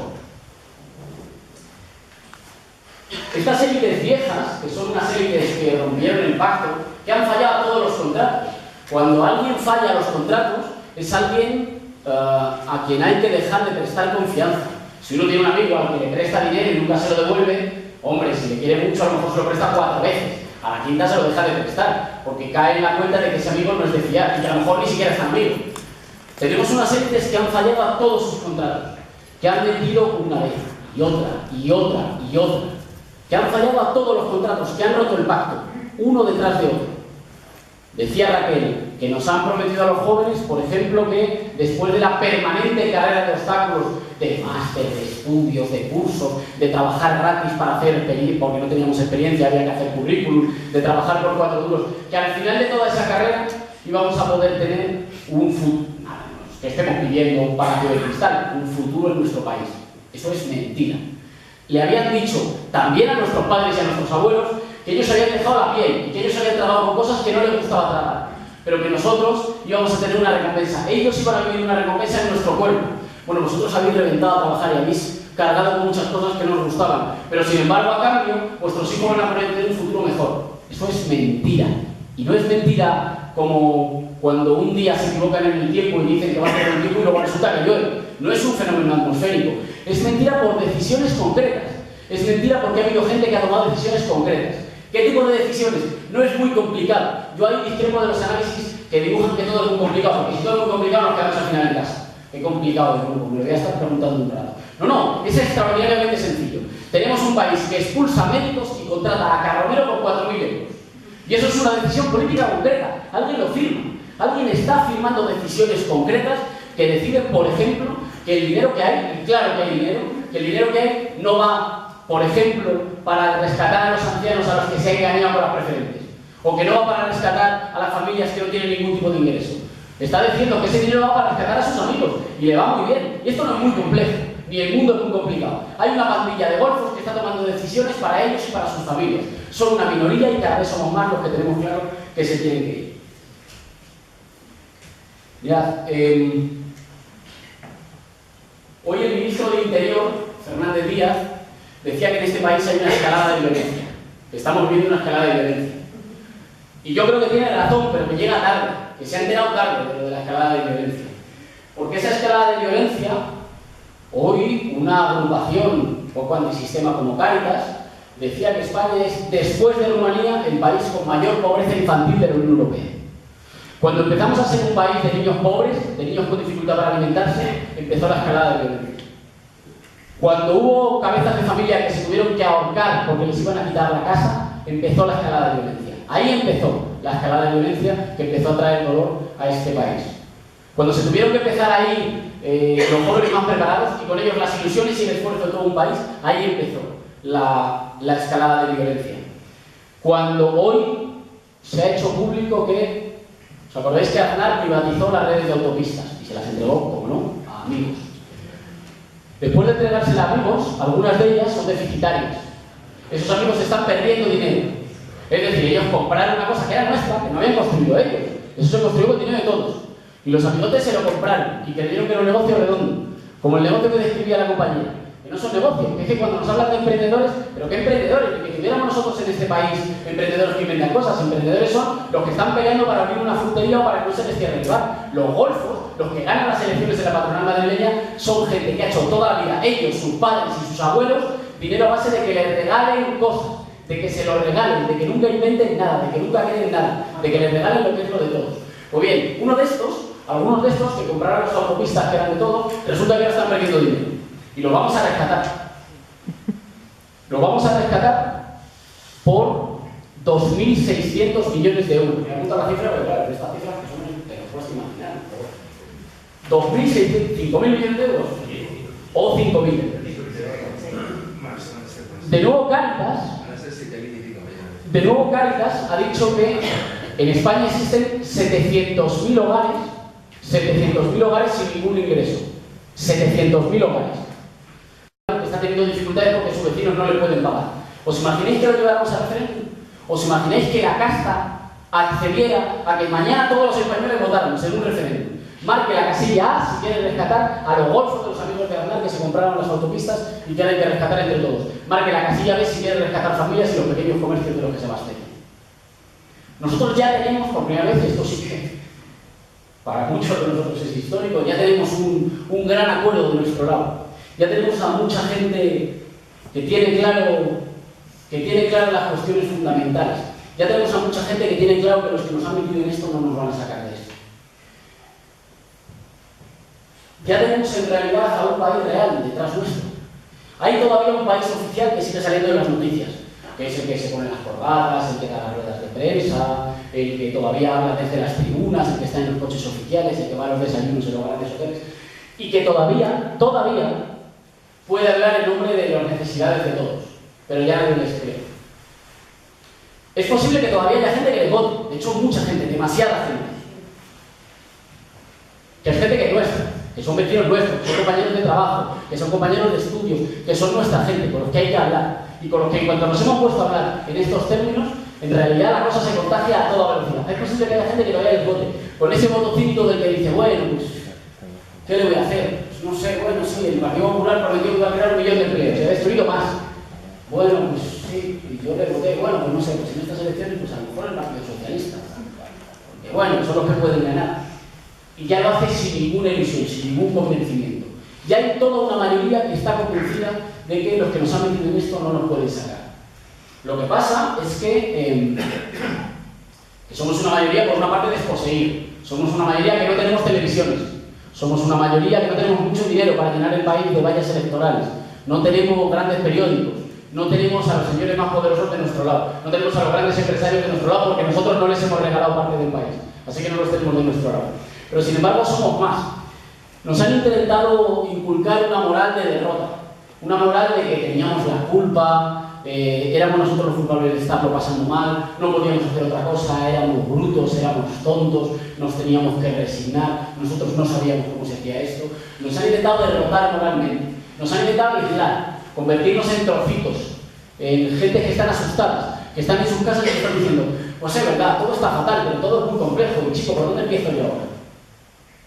Han intentado encerrarnos en casa. Por eso es tan importante cosas como las que pasó el otro día, con el 22 de marzo, con la movilización esa, en la que vimos que no estábamos solos, en la que vimos que no soy yo el raro que me quejo en la oficina y los compañeros de oficina me dicen, bueno, que tú ya estás con tus cosas de la política. No. Éramos más de 1,5 millones de personas y seguramente todas las que no pudieron venir y no pudieron marchar a Madrid, pero que estaban en sus casas, vieron la marcha y dijeron, pero si es que es obvio, pero si es que esta gente lo único que está diciendo es que tenemos derecho a vivir dignamente en nuestro país. A que no hay derecho a venderle el país a la señora Merkel, que yo no le he votado. Y que si he votado a alguien que se lo está haciendo, hay que echarle. En la primera ocasión que tengamos, a ese señor hay que echarle. El Partido Socialista está planteándose cuál va a ser su lema de campaña electoral. Tiene ahí, estará pagando mucho dinero, claro, para que alguien fabrique un lema de campaña electoral que evite a la gente pensar en la última gestión de Pedro Alcázar. Y claro, como no podían poner nada en positivo, se les ha ocurrido un lema solo en negativo, está bien pensado. Es un lema que dice el primer no a Rajoy. Y la verdad que hay que estar de acuerdo con eso. Claro que hay que darle el primer no a Rajoy, pero vamos a añadir un poco más, vamos a hacer un poco más grande la lista. O el primer no es solo a Rajoy, hombre, el primer no es a Rajoy y a los que le pagan. El primer no es a Rajoy, que empezó a venderle el país a los alemanes y al Banco Central Europeo, a toda la gente que no hemos elegido, y a Rubalcaba, que hizo lo mismo, y a Zapatero, que empezó a gobernar gobernando contra la propia gente. El primer no es a Rajoy, claro, el primer no es a Rajoy, y el segundo es a la troika, y el segundo es a los desahucios, y a quitarle las casas a las familias para dárselo a los bancos, y el siguiente no es a seguir viviendo con miedo en nuestro propio país, pero bueno, como si hubiéramos hecho nosotros algo. Como si nosotros tuviéramos la culpa, como si hubiera algún tipo de maldición bíblica que nos condenara a vivir mal, a vivir con miedo, a si nos quitan la pensión, si nos despiden a mi hijo que está en precario, a si mi hija se tendrá que ir mañana del país, a si no consigo pagar los plazos de la casa. ¿Pero cómo va a ser esto? ¿Pero cómo vamos a vivir con miedo en nuestro propio país? Pero si es nuestro, si la soberanía está en el pueblo, ¿pero cómo vamos a vivir con miedo? Pero como si tuviéramos nosotros la culpa. Y los golfos ganando cada vez más dinero. ¿Habéis visto que hoy la mujer de Bárcenas ha ingresado $500.000 euros en Bankia? En la Bankia que hemos comprado todos, pero que luego no da crédito a los pequeños comercios. Pero nos hemos vuelto locos, si ya lo tenemos claro. Pero si cada vez que le contamos esto a cualquiera de las personas que nos rodean, todo el mundo está de acuerdo en que esta situación no puede ir a más. En que esto no puede ir a más. En que hay que decirles efectivamente que no, que se vayan. Así que el primer no a Rajoy, por supuesto. El primer no a Rajoy. El primer no a Rajoy y a los que son como él. Y a los que gobiernan un rato en lo público, se lo regalan a sus amigos y luego les enchufan en los consejos de administración de las grandes empresas. Que yo no tengo ni un solo vecino, ni un solo familiar al que le vayan a enchufar en una eléctrica. Seguramente porque no se las ha regalado a sus amigotes. Que luego, por cierto, dicen que es imposible rescatar a las familias que no están pudiendo pagar la electricidad o que no están pudiendo pagar la calefacción en un país que se supone del mundo desarrollado. Así que yo diría que le tomemos la palabra, efectivamente. El 25 de mayo, el primero no a Rajoy y al resto de la gente que se lucran ellos, que roban, que nos empobrecen y que deparan un futuro muy bueno para sus familiares y espantoso para la mayor parte de la gente. ¿Y qué pasos hemos dado para eso? Para dar ese primer no. Pues hemos dado el paso de constatar que somos muchos los que estamos de acuerdo. Y que a lo mejor para estar de acuerdo hay que dejar de hablar con palabras muy complicadas y hay que dejar de ponerse muchos apellidos y de pelearse por dónde pone uno la coma, o si tú en 1913 estabas con unos o con otros. Y que a lo mejor para estar de acuerdo no tenemos que buscar la unidad de las siglas, ni la unidad de la izquierda, que recordemos que izquierda es una metáfora. Uno se llamaba izquierda porque estaba con la gente común, no al revés. Que a lo mejor lo que tenemos que buscar es la unidad de la gente que está golpeada, de esa amplísima mayoría del país que está golpeada, que está pagando una estafa que no es suya y que está diciendo, no va más, me niego, a mí no me robáis mi futuro. Yo me he dejado la piel. ¿Vosotros qué habéis hecho? Me decís que me tengo que apretar el cinturón, yo. ¿Y vosotros cuántos apretáis el cinturón? Pero bueno, la casta en este país, ¿cuántos se va a apretar el cinturón? La casta y sus amigos, que cuando hablamos de casta no hablamos solo de los que están en el Parlamento, que son una parte. Una parte igualmente importante son esos que gobiernan sin presentarse nunca a las elecciones, porque sus padres les dejaron mucho dinero y no gobiernan sin que nadie les haya votado. Así que claro, el primer no a Rajoy el día 25, pero antes tenemos que dar varios síes. Antes tenemos que dar un sí a que decida la gente, un sí a que la solución somos nosotros.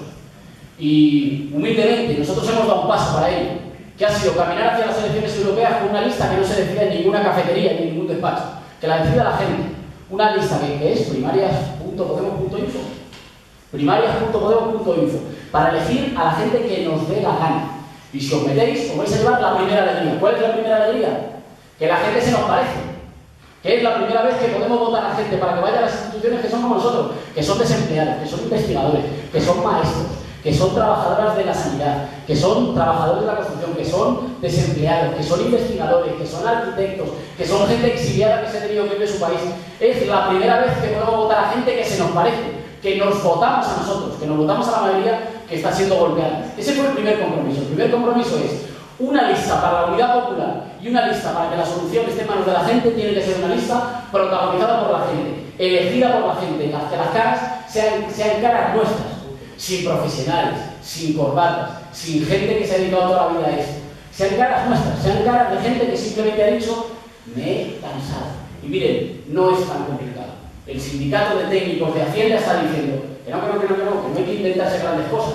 Que si nos dejaran perseguir a los chorizos que tienen muchísimo dinero y que tienen las cuentas fuera, aquí habría muchísimo más dinero para no tener que estar recortando en sanidad y educación. Que no es tan complicado, que lo que pasa es que gobiernan los chorizos y los chorizos gobiernan para los chorizos. Esto tampoco hay que tener un premio Nobel en economía. Esto es extraordinariamente sencillo. Y que lo que pasa es que la mayoría que lo está pasando mal no tiene el poder en sus manos y que se tiene que hacer poder. Se tiene que hacer primero mayoría. ¿Qué es hacerse mayoría? Hacerse mayoría es dejar de ser trocitos de descontento, trocitos de miedo aislados en nuestras casas y comenzar a ser un pueblo y decir, perdón, la soberanía es nuestra.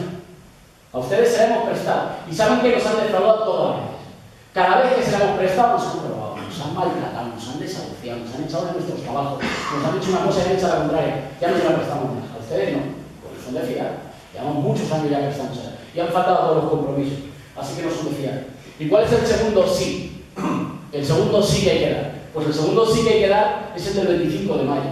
¿Y el sí del 25 de mayo cuál es? El sí del 25 de mayo es, por primera vez, ser capaces de poner junto a otros. No somos la única iniciativa. Hemos dado pasos adelante. Y cuidado, hemos dado pasos adelante con toda la humildad, pero con todas las ganas. ¿Qué significa con todas las ganas? Que no salimos a perder. Que salimos a por todas. Y luego habrá que ver cómo no va. Pero hoy, mientras se está haciendo este acto, hay un acto en Leganés, hay un acto en Oviedo, y cada día sigue habiendo actos, en los que hacemos una cosa en la que yo no me imagino a nadie de la casa. Alguien que se sienta aquí, que se pone aquí y que se pone ahora, donde le calle, a las preguntas, a las discusiones, a las interpelaciones, a lo que la gente tenga en la cabeza, porque no tenemos ningún miedo, no tenemos nada que esconder. Hemos dicho que hay que caminar hacia la unidad popular, no escondemos tampoco de dónde venimos, no escondemos cuál es nuestro pasado. El de algunos nuestro, un pasado permanentemente de compromiso, en las militantes, en las luchas, en las agrupaciones. Cierro ya.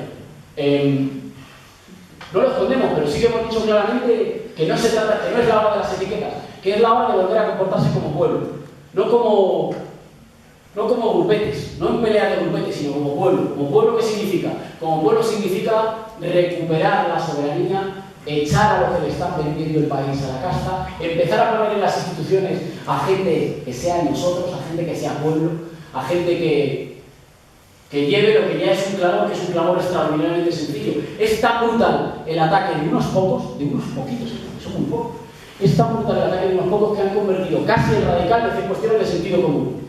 Y no hay que moverse mucho de esas cuestiones, y esas cuestiones ya son hoy un programa para cambiar, para recuperar nuestro país y para darle un cambio en favor de su gente. ¿Y cuáles son? Mira, esta deuda no es nuestra. Y además es impagable. Ningún país ha salido nunca de la crisis pagando las deudas, porque están hechas para que no se puedan pagar, para seguir estimando los países. Mirad el ejemplo de Grecia. Grecia ha pagado religiosamente toda la deuda, ha hecho todo lo que le decían los mercaderes. ¿Y dónde está? Peor. Cada año peor. Porque no es un error. Está diseñado para empobrecerlos, está diseñado para que algunos, unos pocos, se enriquezcan empobreciendo a la mayoría de la gente. La deuda no la podemos pagar a costa de nuestro sufrimiento. Van primero nuestras necesidades, pero esto solo por una cosa moral. Bueno, también, pero no solo. También porque solo rescatando a la gente vamos a rescatar la economía.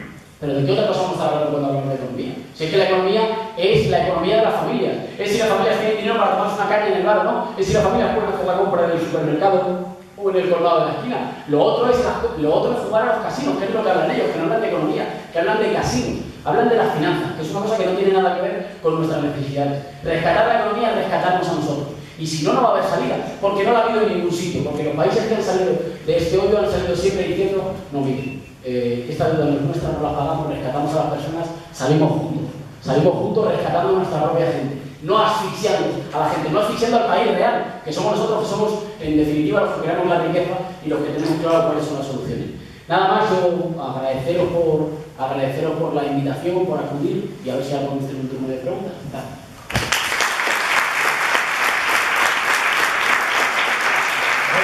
El objetivo es un ratito de puertas abiertas y de intercambio, es decir, a partir de ahora, micrófonos y preguntas a quien queráis. Y por ejemplo, les animo a hacer una pregunta.